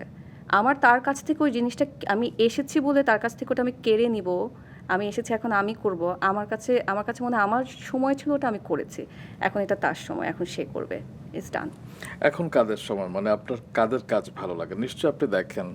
হ্যাঁ, সত্যি কথা বলতে আমি এটা যে কয়েকদিন আগে একটা ইন্টারভিউতে বলছিলাম, আমার দেশের ভিতরে থেকে আমার যত না দেশের কন্টেন্ট দেখা হয়েছে, দেশের বাইরে আমি এখন তার থেকে অনেক বেশি কন্টেন্ট। দেশের বাইরে থাকলে দেশপ্রেম বেড়ে যায়। দেশপ্রেম বেড়ে যায়, ঠিক এরকম একটা এভাবে, হেডিং হয়েছিল। ঠিক এভাবে আমি বলিনি। আমি বলেছিলাম যে দেশের বাইরে যারা থাকেন তারা দেশের সাথে অনেক বেশি কানেক্টেড থাকতে চান এই কন্টেন্টের মাধ্যমে, কারণ তাদের তো নিজের আত্মীয় স্বজন ছাড়া আর কারোর সাথে ওভাবে করে কথা বলে যোগাযোগটা ফিল করাটা, ওটা হচ্ছে কি একটা আত্মীয়তার যোগাযোগ, আত্মার বন্ধন। কিন্তু সংস্কৃতির সাথে যে বন্ধনটা, মাটির সাথে, সংস্কৃতির সাথে মাটির একটা বন্ধন আছে, মাটি কথা বলে, সংস্কৃতি মাটির কথা বলে, রাইট? তো ওই বন্ধনটা আসলে যখন আমরা কন্টেন্টগুলো দেখি তখন আমরা বুঝতে পারি। তো সবাই আমার কাছে মনে হয়, আমি যখন প্রথম গিয়েছি আমাকে অনেকের নাম বলতেন, আমি জানতাম না, তখন আমি একটু আনইজি ফিল করতাম যে আমি এতদিন কাজ করে আমি জানি না এটা কি, এটা তো খুবই লজ্জার একটা ব্যাপার। বাট এখন বুঝি যে তারা খুব ফলো করেন বলে তারা জানেন, তারা কানেক্টেড থাকতে চান, বাংলাদেশে কি হচ্ছে না হচ্ছে সেটা সম্পর্কে তারা জ্ঞান রাখতে চান, বা দেখে ভালো লাগে, এন্টারটেইনড হন। ও আমারও ওই অবস্থা হয়েছে, আমি এখন সার্চ করে করেও মাঝে মাঝে নাটক দেখি, না, যে হয়তো বা নাটক না, সোশ্যাল না শুধুমাত্র উপস্থাপনাও দেখি, উপস্থাপনা যেমন আপনার শো দেখি, আমি বলেছি। Oh, thank you হ্যাঁ, so আমি much. আপনাকে অনেকবার বলেছি, আপনার প্রত্যেকটা এপিসোডই আমার দেখা, প্রায় প্রত্যেকটা এপিসোডে দেখা, হয়তো বা হাতে গোনা 2-1টা বাদ আছে, কিন্তু আমার প্রত্যেকটা এপিসোডই প্রায় দেখে। এবং আমি এমন না যে আমি কি বলবো ছেড়ে ছেড়ে একটু আচ্ছা এই জায়গাটা ভালো লাগছে না, আমার পুরোটা দেখতেই ভালো লাগে, আমি খুব মনোযোগ আই এম দিয়ে সো শুনি। ব্লেসড, আমি না, যার না, ভক্ত সে আমার অনুষ্ঠান দেখে। বাহ বাহ না, বাহ। এটা আমার কাছে ভালো লাগে। আপনার আয়োজনটা এরকম, আপনি জোর করে কাউকে খোঁচা দিয়ে রিউমার এই ধরনের প্রশ্ন আপনার আমি দেখি না। যদি কোনো রকমের ইভেন রিউমার বা নেগেটিভ কোশ্চেনও থাকে, আপনি সেটাকে খুব সম্মানের সাথে উপস্থাপন করেন, যেই জিনিসটা আমার কাছে ভালো লাগে। এটাই হওয়া উচিত আপনার সামনে। আমি একজন উপস্থাপক হিসেবে আমার সামনে যিনি অতিথি থাকেন, আমি যদি তাকে অসম্মান করি, তাহলে তো আমি আমার অতিথিকে অসম্মান এটা করে আপনাদের ফেললাম। থেকে শেখার। না, না, আমার থেকে শেখা না, আপনি আমার থেকে অনেক সিনিয়র, এবং আমি আপনার কাছ থেকে যে পরিমাণ সুন্দর সুন্দর স্ক্রিপ্ট পেয়েছি, আমি এটার জন্য কৃতজ্ঞ। সেলিব্রিটি টক শোর ক্ষেত্রে আমি কোথাও কোনো স্ক্রিপ্ট পাইনি, একমাত্র মাছরাঙা ছাড়া। আচ্ছা। তো নারী উপস্থাপকদের মধ্যে এখন কারা ভালো করছে আপনার কি মনে হয়? মৌসুমী মৌ ভালো করছে, নীল ভালো করছে, আমার এই দুজনকেই চোখে পড়ে। হ্যাঁ, আমি ওদের নাম নিতেই হবে, ওরা ভালো করছে। তবে একটা ব্যাপার খেয়াল করেছেন, আপনাদের সময় যারা সফল তারকা ছিলেন, লাইক আপনি আমেরিকাতে, নওশিন নাহরিন সেও হ্যাঁ। একই জায়গায়, মুনমুন সে আছে কানাডাতে, অস্ট্রেলিয়াতে না মুনমুন আপু? তারপর কানাডাতে কানাডাতে শিফট শিফট হয়েছে, ও আচ্ছা। তো নারী উপস্থাপকরা সব বিদেশে চলে যায় কেন? নারী উপস্থাপকরা সব বিদেশে চলে যায়, মানে এটা সব এটা আসলে আমি তারকা জানি না, যাদেরকে- আমি জানি না এটার অ্যান্সার কিভাবে দেবো। সবাই কি চলে যাচ্ছে? আমি জানি না কেন যাদেরকে চলে আমরা যায়। 1 2 3 এরকম এক কিংবা সম্মিলিতভাবে 1 2 এর ভেতরেই ভাবতাম, তারাই চলে যায়। আমি জানি না, এটার কোনো উত্তর আমার কাছে নেই, ওভাবে চিন্তা করে দেখিনি। আপনি তো সবকিছু সুতায় সুতায় মিলান। না, আচ্ছা, আমি আরেকটা চিন্তা সুতায় মিলে একটা আপনাদের মজার একটা গ্রুপ ছিল সানাম, সেটি ভেঙে গেল কেন? আমরা যে সময়টাতে সানাম গ্রুপটা ছিল, আমরা তখন অনেক চুলবুলে ছিলাম। হ্যাঁ, যা মনে হতো যখন মনে হতো। এবং আমার ফ্রেন্ডরা আমাকে এখনও বলে যে আমি সব সময় সবাইকে একসাথে করতাম, রাত নেই দিন নেই আড্ডা দিতে হবে, এই ব্যাপারটা ছিল। এবং আমি আড্ডা আর কোথাও দিতাম না, শুধুমাত্র আমার এই ছোট্ট যে ক্লোজ একটা গ্রুপ ছিল তাদের সাথেই দেওয়া হতো। তো আস্তে আস্তে আসলে ব্যস্ততা, জীবনের পরিবর্তন সব কিছু মিলে ওই জায়গাটাতে একটা গ্যাপ তৈরি হয়ে গিয়েছে। আর এখন তো আমি থাকিই না এখানে। আমি তারপরেও সাফার সাথে আসার পরপরই আমার কথা হয়েছে, কিন্তু লাকটা কিরকম, আমি এখানে সে ওখানে, মানে। এবং ও ঠিক আমি যখন ফ্লাই করে যাব ও তখনই রিটার্ন করছে। একদম, মানে আপনাদের প্রকৃতি চায় না আপনাদের মিলন হোক আর কি। না, হবে হবে হবে, এর আগের বার দেখা হয়েছে, এবার হলো না আর কি। হয়তো বা নেক্সট টাইম ও আবার আমার কাছেই যাবে, দেখা হবে। বাহ। তো আপনার পড়াশোনার গল্প করি। আপনার জন্ম হচ্ছে লালমাটিয়া, ঢাকার লালমাটিয়া, এবং সেখানে আপনার স্কুল জীবন Lalmatia girls high school. Girls high স্কুলে, এবং সেখান থেকে মোহাম্মদপুর প্রিপারেটরি স্কুলে, কলেজে আপনি পড়াশোনা করেন আর কি। হ্যাঁ, তো স্কুলে যখন ছিলেন আমি শুনেছি যে আপনি সবসময় এত বেশি স্টুডিয়াস ছিলেন যে সবসময় সামনের দিকে থাকতে চাইতেন, এবং টিচার যদি কখনো আপনাকে প্রশ্ন না করতো আপনি হাত তুলে জিজ্ঞেস করতেন যে আজকে আমাকে প্রশ্ন করা হলো না কেন? হ্যাঁ, একবার এটার জন্য বকাও খেয়েছিলাম। একবার এটার জন্য বকাও খেয়েছিলাম, আমার প্রিপারেটরি কলেজে বকা খেয়েছিলাম। আচ্ছা। আমাদের ইংলিশ টিচার ছিলেন খালেদ স্যার, খুবই কড়া ছিলেন। তো আমি অ্যাকচুয়ালি প্রশ্ন করিনি, আমি স্যারকে বলেছিলাম স্যারের ক্লাসে ইংলিশেই কথা বলতে হবে। আমি স্যারকে বলেছিলাম, sir would you please stand on the stage. আমি কেন এই কথাটা স্যারকে বলেছি, স্যার প্রচণ্ড ক্ষেপে গেল। মানে আমাকে স্টেজে আমি যেখানে, মানে আমি জানি না স্যার কেন এত রেগে গেল, আমি খুব নার্ভাস হয়ে গেছিলাম। আমি তো স্যারকে একটু স্টেজেই দাঁড়িয়ে কথা বলেছি, স্যার এত রেগে গেল কেন? হ্যাঁ, আমি খুব ভয় পেয়ে গিয়েছিলাম। এবং স্কুলেও সবসময় হাত তুলে, আমাদের ইংলিশের টিচার ছিলেন আমাদের প্রধান শিক্ষক যিনি ছিলেন তখন, এবং সহকারী প্রধান শিক্ষক, তারা দুজনেই ইংরেজি ক্লাসটা নিতেন আমাদের। তো দুজনকে আমি খুব বিরক্ত করতাম প্রশ্ন করা হলে। শুধু একটা জায়গায় আমি টিচারকে বিরক্ত করতাম না, সেটা হচ্ছে ইতিহাস। ওখানে আমি কখনোই হাত তুলে বলতাম না যে আমাকে কেন প্রশ্ন করা হচ্ছে না। আপনি তো আবৃত্তি এবং আরো অনেক উপস্থিত বক্তৃতা এগুলোতে পুরস্কার পেতেন, আপনি ফুটবল ক্রিকেট খেলতেন, আপনি ড্রামস বাজাতেন, আপনি স্কাউট করতেন, অনেক অনেক প্রতিভা।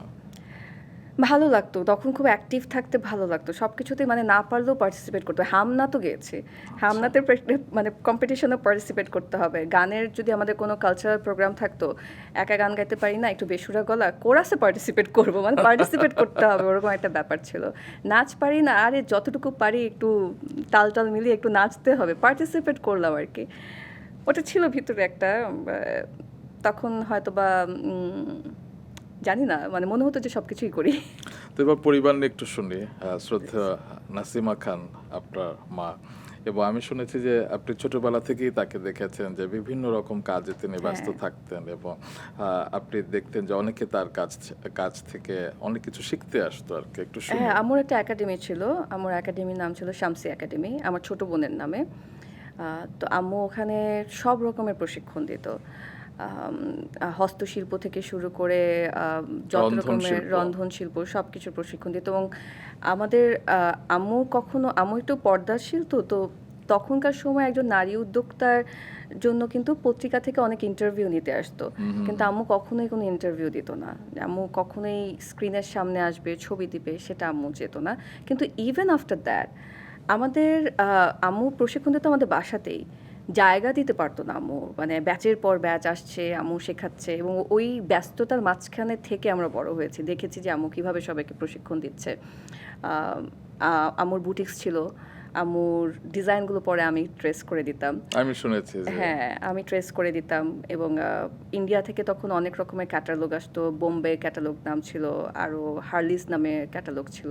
তো ওগুলো কলকাতা থেকে নিয়ে এসে তারপরে ওটা ট্রেস করে, ম্যাগনিফাইং ট্রেস করে তারপরে ওটাকে এমব্রয়ডারি বা অন্য রকমের হাতের কাজ দিয়ে ডিজাইনগুলো করা হতো। তো এটার একটা এতই বেশি এক্সক্লুসিভিটি তৈরি হয়ে গেল, আমাদের তখনকার সময়ের অনেক মিডিয়া আর্টিস্টরাও আম্মুর কাছে যেতেন, যে আম্মুর কাছ থেকে ড্রেস কালেক্ট করতে, তাদেরকে সামনাসামনি তখন দেখতাম, তখন খুব মুগ্ধ হতাম, ও আমাদের বাসায় উনি এসেছেন, এরকম মুগ্ধ হতাম। তো আম্মুকে দেখেছি সবসময় খুব শক্ত হাতে সব কিছু সামলে নিতে, আমাদেরকেও যেমন খুব কামলি বড় করেছেন, সাথে সেটাও খুব সুন্দর মতো সামলে নিয়েছেন। এবং সে কারণে গত মা দিবসে আপনি একটি পোস্ট করেছিলেন, এবার সেটিও আমি পড়তে চাই। কারণ মায়ের প্রতি ভালোবাসা তো আসলে সন্তানদের থাকে, তবে সেই ভালোবাসাটা এতটা নিঃস্বার্থ, আমার লেখাটি পড়ে খুব ভালো লেগেছিল, আমি একটু দর্শকদের সাথে শেয়ার করতে চাই।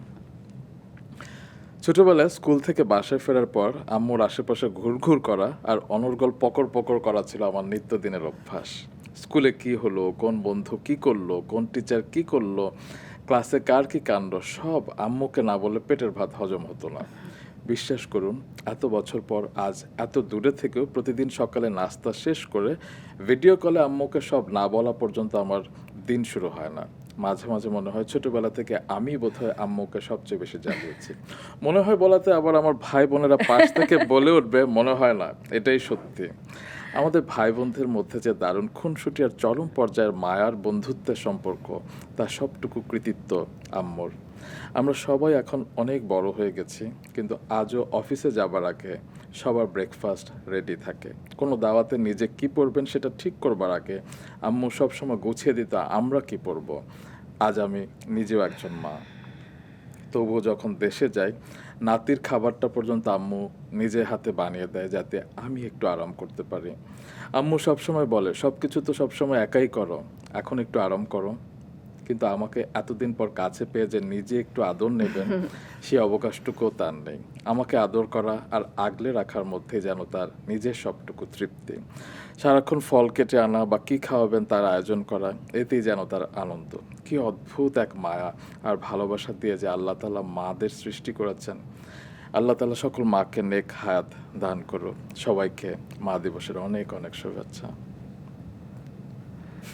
এই যে এখন যে এসেছি, আম্মু কিন্তু প্রত্যেকটা দিন গুনে, আজকে সকালে যেমন বলছিল মারি আর মাত্র 12 দিন বাকি, আর মাত্র 12 দিন বাকি বলেই যে গলাটা ধরে আসলো, সে কান্না শুরু করে দিল, এবং কান্নাটা আবার করবে কি, কান্নাটা আবার লুকাবে। হ্যাঁ, গলাটা ধরে আসছে, ধরেই উল্টো দিকে তাকিয়ে আমার যাতে মন খারাপ না হয় সে সাথে সাথে এটাকে গিলে ফেলবে। এটা না একটা অদ্ভুত রকমের, মানে এটার এক্সপ্লেনেশনটা আমি জানি না এটা কিভাবে হয়। আমার কাছে যেমন এসে আমি আমার ছোট বোনকে বলছিলাম, সেদিন ওর সাথে বের হয়েছি, তো বের হতে হতে বলছিলাম যে আমরা রিকশায় করে ঘুরছি, তখন বলছি যে আম্মুকে যে একটু আদর করব, একটু সেবা করব, সেই সুযোগটাই তো পাচ্ছি না। আম্মু তো দেখা যাচ্ছে যে নিজেই সেবা করায় ব্যস্ত। সে আমাকে সেই সুযোগটাই দিচ্ছে না যে আমি কিছু করবো। আমি যে সকালের একটু নাস্তাটা নিজে হাতে করে বানিয়ে খাবো, ঠিকই তুমি বসো আমি করে দিচ্ছি। মানে এটা আসলে I don't know। তারাই তো আসলে বাবা মা, এবং বাবা মার হ্যাঁ, আসলে কোনো তুলনা নেই। কোনো তুলনা হয়নি। আমার আম্মু না, আমি আমি মানে হয়তোবা সবাই বলে যে আমার মা সবার থেকে আলাদা। আমি আম্মুকে ছোটবেলা থেকে যেরকম দেখেছি সেটা হচ্ছে আম্মু কখনোই নিজের জন্য কিছু করেনি। সবার আগে হচ্ছে গিয়ে তার বাচ্চারা। মানে ঈদের জন্য হয়তো বা ঈদের জন্য সবার জন্য শপিং করছে, কিন্তু সে নিজের জন্য কিছু কেনেনি। সে সবটুকু দিয়ে আমাদের জন্য, যে আমাদের কি লাগবে পা থেকে মাথা পর্যন্ত একদম গুছিয়ে, আমার ভাই, আমরা 3 বোন, সবারটা। কিন্তু নিজে যে কিছু নেয়নি, আমরা তো তখন ছোট, ওভাবে করে ওই রিয়েলাইজেশনটাও হচ্ছে না। তারপর হঠাৎ করে যখন জামাগুলো গুছাচ্ছি বা লুকাচ্ছি যে কাউকে দেখতে দিব না, আম্মু তোমারটা কোথায়? মানে আম্মু আমার আর কি, আমার তো এখন আমার দরকার নেই, আমার অনেক আছে। আম্মু আম্মুর মতো এত এরকম আমি মা আমি জানি না। আম্মু ইভেন কোনো দাওয়াত হলে সব সময় আগে আমরা কি পরবো সেটা, নিজে যে কি পরবে, নিজে কি পরে যাবে সেটা নিয়ে তার কোনো মাথা ব্যথা নেই। আমার বাচ্চাদেরকে সুন্দর লাগছে কিনা, আমার বাচ্চারা টিপটপ আছে কিনা।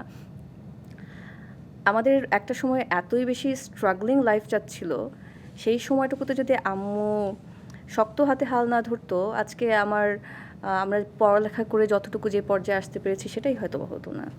আম, এটার আমি জানি না এটা এটা কিভাবে এক্সপ্লেইন করা যায়। এটা এটা একটা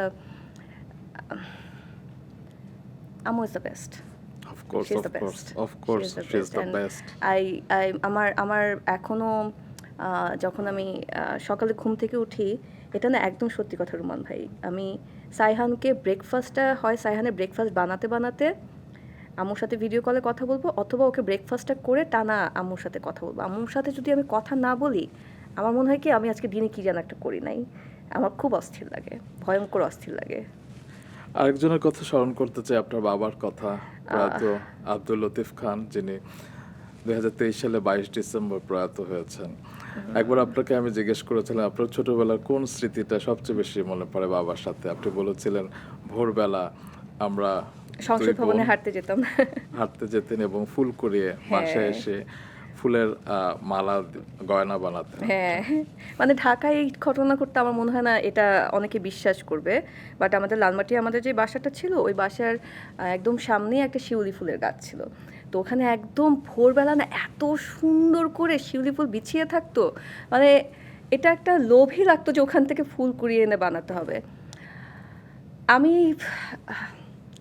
এটা আমার দুর্ভাগ্য যে আমি এই সময়টাতে আব্বার পাশে থাকতে পারি নাই। এটা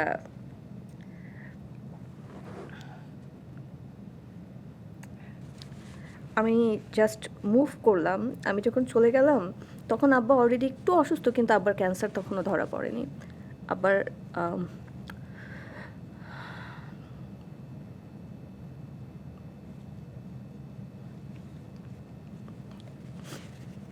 আব্বার ক্যান্সার ধরা পড়লো আমি জাস্ট যাওয়ার 3 মাস পর। এবং তখন আমার পক্ষে আসাটাও, ডিসিশন নিচ্ছি যে আসবো, কিন্তু যখন আমি ডিসিশন নিয়ে প্রিপারেশনটা অলমোস্ট নিয়ে ফেলেছি, তখন আব্বু খবর পেলাম, ফোন আসলো যে আব্বা আর নেই। হয়নি, দেখাটা আর হয়নি। এটা একটা এটা একটা আল্লাহর একটা কঠিন পরীক্ষা ছিল আমার জন্য। একটা কঠিন পরীক্ষা ছিল যে আব্বাকে দেখে গেলাম একরকম, আমি যখন চলে যাচ্ছি তখন আব্বা নাকি আম্মাকে একটা কথা বলেছিল যে মারিয়াটা উড়াল দিয়ে চলে গেল। হ্যাঁ, যে ও এতই বেশি ব্যস্ত সময় কাটিয়েছে, সব সময় এতই বেশি দেশের বাইরে ঘোরাফেরা করেছে, ওর কাছে যে ও চলে যাচ্ছে এটা ওর কাছে কোনো রকমের খারাপ লাগা নাই। মানে আব্বুর কাছে এইটা মনে হয়েছিল। আম্মু আমাকে পরে ফোন করে বলেছে তোমার আব্বু আমাকে এই কথা বলেছে। তো চলে গেলাম আব্বুর সাথে। একটা থাকে না, একটা তো আমাদের বাবাদের সাথে সবসময় আমাদের একটা গ্যাপ থাকে সামহাও, বিশেষ করে আমাদের জেনারেশনদের। কিন্তু যখন আব্বু অসুস্থ হলো তখন না হঠাৎ করে ওই গ্যাপটা না কেমন যেন মিনিমাইজ হয়ে যাচ্ছিল। এবং আমি থাকতে পারছি না। এটা আমাকে খুব কষ্টটা আমাকে খুব করে খাচ্ছিল। একে তো হচ্ছে আমি একটা ট্রানজিশনের ভিতর দিয়ে যাচ্ছি।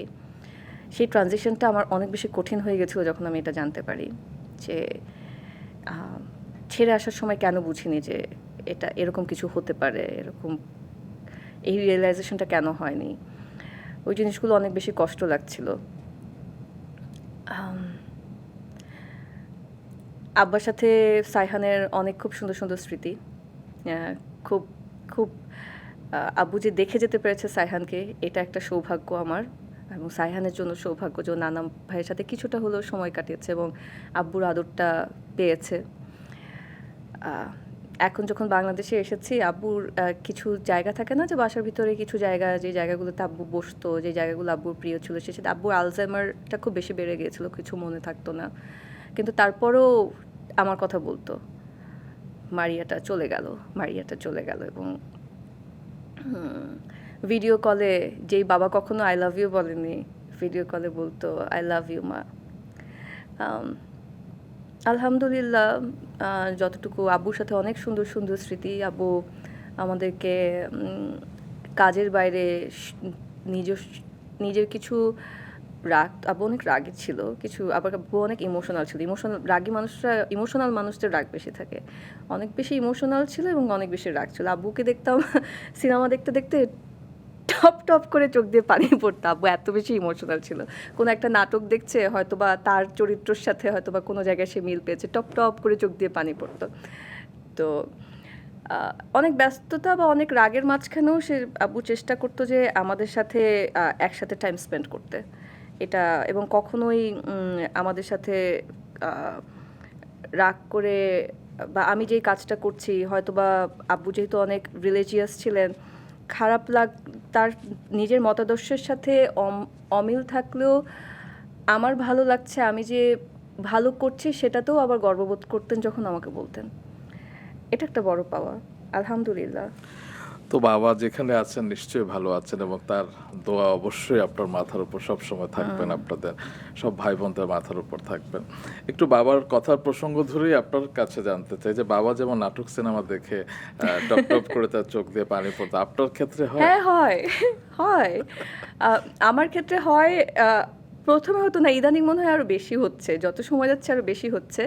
হয়তোবা আগে ব্যস্ততার কারণে যতটুকু না কানেক্ট করতে পারতাম কোনো কিছু একটা কন্টেন্ট দেখার সময়, এখন যেহেতু একটু সময় নিয়ে আরাম করে দেখি, এখন বোধহয় একটু বেশি কানেক্ট করতে পারি, এজন্য একটু বেশি ফিল করি। রিসেন্টলি কোন নাটক দেখে এরকম হয়েছে? আচ্ছা, 2 দিন আগে দেখলাম পথহারা মন। আচ্ছা, জাহিদ ভাইয়ের অ্যাক্টিং আমার কাছে, জাহিদ ভাই এবং তটিনী দুজনের যে শেষের অংশটা, ওটা দেখে আমার কাছে খুব ভালো লেগেছে। যে বাবার সাথে থাকে না যে আই ওয়াজ মিসিং মাই বাবা, আমার আব্বু, যে ইস, আব্বুর সাথে যদি আমারও এখন এভাবে হঠাৎ করে আমি বাংলাদেশে এসেছি দেখা হয়ে যেত, হয় না, বিশ্বাস হতে চায় না যে আসলেই নেই। এটা বিশ্বাস হতে মনে হয় অনেক সময় লাগে, এটা বিশ্বাস হতে চায় না। তো তখন হঠাৎ করে চোখ দিয়ে দেখলাম যে টপাটপ পানি পড়ছে, যে আচ্ছা এতদিন পরে একটা বাংলা নাটক দেখে চোখ দিয়ে পানি পড়ছে, যাক নাটকটা ভালো হয়েছে। এখনো আপনার চোখ দিয়ে টপ টপ করে I'm পানি sorry. পড়ছে, কারণ হচ্ছে গিয়ে বাবা মার স্মৃতিগুলো, আসলে বাবা মার কথা বললে আমরা খুব স্বাভাবিক আমরা আবেগ আপ্লুত হব আর কি। একটা রক্তের সম্পর্ক। তো এই সময় কাদের অভিনয় আপনার ভালো লাগে? আপনার কি মনে হয় যে নিশ্চয়ই নিয়মিত নাটক সিনেমা দেখেন আপনি? হ্যাঁ, আমি নাটক সিনেমা এখন খুব নিয়মিত দেখি, যেটা বাংলাদেশে থাকতে দেখা হতো না, বাট এখন খুব নিয়মিত দেখা হয়। এবং ঈদের যতগুলো নাটক হয়েছে তার ভিতরে যেগুলো ভালো, আমি সোশ্যাল মিডিয়াতে দেখি যে কোন নাটকের রিভিউগুলো ভালো হচ্ছে, কারণ সাইহানকে যেহেতু টেক কেয়ার করতে হয়, তো এত বেশি আবার মানে সব দেখা সম্ভব হয় না। তো দেখি যে কোনটা আসলে ভালো রিভিউ পাচ্ছে, এটা তাহলে একটু দেখি। তারপরে যদি দেখে ভালো লাগে তাহলে কন্টিনিউ করি, আর যদি দেখে ভালো না লাগে, আচ্ছা রিভিউটা আসলে ঠিকঠাক মতো হয়নি, ওটা তো তখন দেখা যায় যে কন্টিনিউ হয় না। আমার কাছে এখনকার সময় ইয়াশ রোহানির অভিনয় ভালো লাগে এবং ওর ব্যক্তিত্ব আমার ভালো লাগে, ওর ভিতরে একটা ডেপথ আছে, ওটা আমার ভালো লাগে। খায়রুল বাশারের অভিনয় আমি দেখা শুরু করেছি একটা যে ধারাবাহিক নাটক হলো এটা আমাদেরই গল্প, ওখানে থেকে বেশি দেখা হয়েছে। নেটওয়ার্কের বাইরে দেখে ওকে চিনেছি প্রথম, এবং আমার সাথে কথা হয়েছে। যখন নেটওয়ার্কের বাইরে প্রথম দেখেছি তখন আমি ওদের প্রত্যেককেই ইনবক্সে মেসেজ পাঠিয়েছিলাম যে আমার ওদের অভিনয় কত ভালো লেগেছে। তো তখন থেকে আমার খায়রুল বাশারের অভিনয় দেখা, এবং আস্তে আস্তে এখন যখন দেখছি তখন তার ব্যক্তিত্বটাও আমার ভালো লাগে, যে কাম কম্পোজড, মানে কোনো রকমের অতি অহংকার, অতি কি বলবো, অতিরিক্ত কিছু নেই, একটা সিম্পল লাইন। তটিনীর অভিনয় ভালো লাগে, বিশেষ করে ওই ইমোশনাল অভিনয়গুলোতে একদম কান্নাকাটি করে ভাসিয়ে দেয়। আমার মেয়েটার একটা ইন্টারভিউ দেখেছিলাম আমি, তটিনীর একটা, আমি মেয়েটা বললাম কেন, আই এম সরি, তটিনীর একটা ইন্টারভিউ দেখেছিলাম। ওর ইন্টারভিউতে ওর চুলগুলো, মানে রিয়েল পার্সোনালিটিটা দেখে আমার খুব কিউট লেগেছে, যে she is very spontaneous, very happy একটা গার্ল, ওরকম ভালো লেগেছে। আর ভালো লাগে সাদিয়া আয়মানের উৎসবে অভিনয় ভালো লেগেছে আমার। আর এই তো। তো আপনি যখন উপস্থাপনা করতেন, আপনার কাছে তো অসংখ্য অফার আসতো নাটক, সিনেমা, সিরিজের, ওকে, কিন্তু আপনি খুবই গুটি কয়েক নাটকে অভিনয় করেছেন, যেমন আমার ঝালমুড়ির কথা মনে হচ্ছে, 5 ফিমেল ফ্রেন্ডসের কথা মনে পড়ছে, তবে হেরে যাবার গল্প এরকম একটা ছিল, দাম্পত্য ছিল। আমি করেছিলাম হচ্ছে মোস্তফা সরোয়ার ফারুকীর যে ওয়েব সিরিজটা হলো, আচ্ছা আজকে আমার নাম মনে করতে, ladies and gentleman. Ladies and gentleman of, আমার অনেক পছন্দের কাজ এটা। এবং ওই অভিনয়টা করার পরে তখন ওই একই প্ল্যাটফর্ম থেকে ওরা খুব রিকোয়েস্ট করে এই হেরে যাবার গল্পটা করা হয়েছিল, যে একটা আরেকটা কাজ করতে চায় আমার সাথে। এই কাজটা আমার যে খুব মনের কাছে সেটা আমি বলবো না, আমার কাছে মনে হচ্ছে কাজটা আরও ভালো হতে পারতো, বাট লেডিস অ্যান্ড জেন্টলম্যান আমার কাছে মনে হচ্ছে আমি প্রথমবারের মতো আমার অভিনয় আমার কাছে নিজের একটা সন্তুষ্টির জায়গা ছিল, এবং যাচ্ছে সেটা আমি এটা করেছি ভালো। দেখে বোঝা গিয়েছে যে আপনি ইন্টু ছিলেন আপনার চরিত্রটার প্রতি, আপনি লড়া চরিত্র অভিনয় করেছিলেন এবং দারুণ ছিল আপনার অভিনয়, Thank কিন্তু you. তারপরে আপনাকে অভিনয় আর পাইনি, এটি কেন? আমি যখন হেরে যাবার গল্প করছি, লেডিস অ্যান্ড জেন্টলম্যানের পরেই তো করলাম, হেরে যাবার গল্প করার শুটিংয়ের 3rd ডেতে আমি জানতে পারি আমি প্রেগন্যান্ট। আচ্ছা, সেদিন প্রথম আমি জানতে পারি আমি প্রেগন্যান্ট, লাস্ট ডেতে আমি শুটিং করছি। এরপরে তো আমি চলেই গেলাম, এরপরে তো আর অভিনয় এবং আমি শুনেছিলাম যে আপনি অনেক চলচ্চিত্র প্রস্তাব পেয়েছিলেন, এবং বিশেষ করে ওপার বাংলা থেকেও আপনি মৃণাল সেনের বায়োপিকেও আপনি অভিনয়ের প্রস্তাব পেয়েছেন। হ্যাঁ পেয়েছিলাম। এবং অঞ্জন দত্ত দা যখন এসেছিলেন তখনও একটা সেটা 2014-15 কথা বলছি, তো এখানে .com-এ বিজ্ঞাপন করেছি, তখন একটা ওনার সাথে দেখা হয়েছিল, উনি একটা মুভি করতে চেয়েছেন, ওই মুভিটাই আর পরে হয়নি। কিন্তু সিনেমার প্রতি আমার কখনোই আগ্রহ ছিল না, বলতে কি আমি নিজেকে সিনেমায় না ওভাবে দেখিনি, আমার নিজেকে সিনেমাতে দেখতে আমার কাছে মনে হচ্ছিল I am not for movie, থাকে না তখন। কিন্তু এত আমাদের এখন যেরকম মুভিগুলোর, আমাদের ফিল্মে এখন যেরকম পরিবর্তন এসেছে, ক্যারেক্টার বেসড ফিল্ম হচ্ছে, তখনও কিন্তু ওরকম ক্যারেক্টার বেসড ফিল্ম হচ্ছিল না তখন। একদম নাচ গান নির্ভর, নাচে গানে ভরপুর সেই জায়গাটাতে আমি কখনোই নিজেকে দেখিনি। আমি আমার কাছে মনে হয়নি যে আমার ব্যক্তিত্বের সাথে ওটা যায়, সে কারণে কখনোই করা হয়নি। আর এখন যখন দেখি তখন মনে হয় এত সুন্দর ক্যারেক্টার বেসড ফিল্ম হচ্ছে, I wish if I was here. But আরেকটা বিষয় আপনি আমাকে বলেছিলেন, সেটা আমার খুব ভালো লেগেছিল, যে আমি তো একজন উপস্থাপক, আমার যদি নানান ধরনের চরিত্রে সবাই আমাকে দেখে তাহলে আমার আইডেন্টিটি ক্রাইসিসে আমাকে পড়তে হবে আর কি। তো সেই জায়গা থেকে আপনি আপনার উপস্থাপনার জায়গাটিকে ধরে রাখবার জন্য আপনি অত বেশি অভিনয় করেন। অত বেশি অভিনয় করিনি, এটা একটা কারণ আমি যখন হয় কি আমার শুধু যে আইডেন্টিটি ক্রাইসিসেরটা সেটাও শুধু না, তার সাথে হচ্ছে গিয়ে আমি একটা কাজ করছি, উপস্থাপনাটাতে আমি অ্যাপ্রিসিয়েশন পাচ্ছি, গ্রহণযোগ্যতা আছে, আমার দর্শকরা আমার উপস্থাপনা পছন্দ করছে। অভিনয়টা যখন আমি করছি তখন আমি একই সময় দিয়ে একই রকমের গভীরতাটা আমি ফিল করছি না, তখন আমার অভিনয়টাও কিন্তু জাস্ট করার জন্য করা হচ্ছে, কিন্তু পরিপক্কভাবে সেই চরিত্রটাকে ধারণ করে অভিনয়টা করার জন্য যতটুকু সময় লাগে ওভাবে করা হচ্ছে না। তো সেই জায়গাটা থেকে আমার কাছে মনে হয়েছে যে নিজের গ্রহণযোগ্যতাটা নষ্ট না করাই ভালো, অবশ্যই সেটাও একটা কারণ ছিল। এবার আপনার ব্যক্তিত্বের আরেকটি সাইড নিয়েও কথা বলতে চাই, ট্রাভেলিং নিয়ে। আপনার খুব পছন্দ আমি জানি, এবং 6 বছর আগে আপনি বলেছিলেন আপনার বাকেট লিস্টে প্রথম 3টে উইশ হচ্ছে বানজি জাম্পিং, স্কাই ডাইভিং এবং পুরো পৃথিবীটাকে ঘুরে দেখা। আসলে হয়েছে না, পুরো পৃথিবী ঘুরে দেখা হয়নি, বানজি জাম্পিংও হয়নি, ইভেন স্কাই ডাইভিংও হয়নি। ইনশাআল্লাহ হবে। মানে আমি আমি মনে করি না যে আমি মা হয়েছি বলে আমার জীবন এখানেই, মানে আমার ওই সাইডটা থেমে গেছে। এখন তো সাইহানকে নিয়ে ঘুরতে পারেন। সাইহানকে নিয়ে ঘুরতে পারবো, এক্স্যাক্টলি। সাইহানকে নিয়ে গত বছরও আমরা ঘুরে এসেছি। এবছর তো এখন বাংলাদেশে আসলাম, সামনে আরও প্ল্যান আছে। যত বড় হবে আমি চাই যে ওকে নিয়ে আমরা পৃথিবীটা দেখব। আমার কাছে মনে হয় সেটা ওর বেড়ে ওঠার ক্ষেত্রেও একটা কাজে দেবে। হ্যাঁ পজিটিভ অ্যাট্রিবিউট অ্যাড করবে।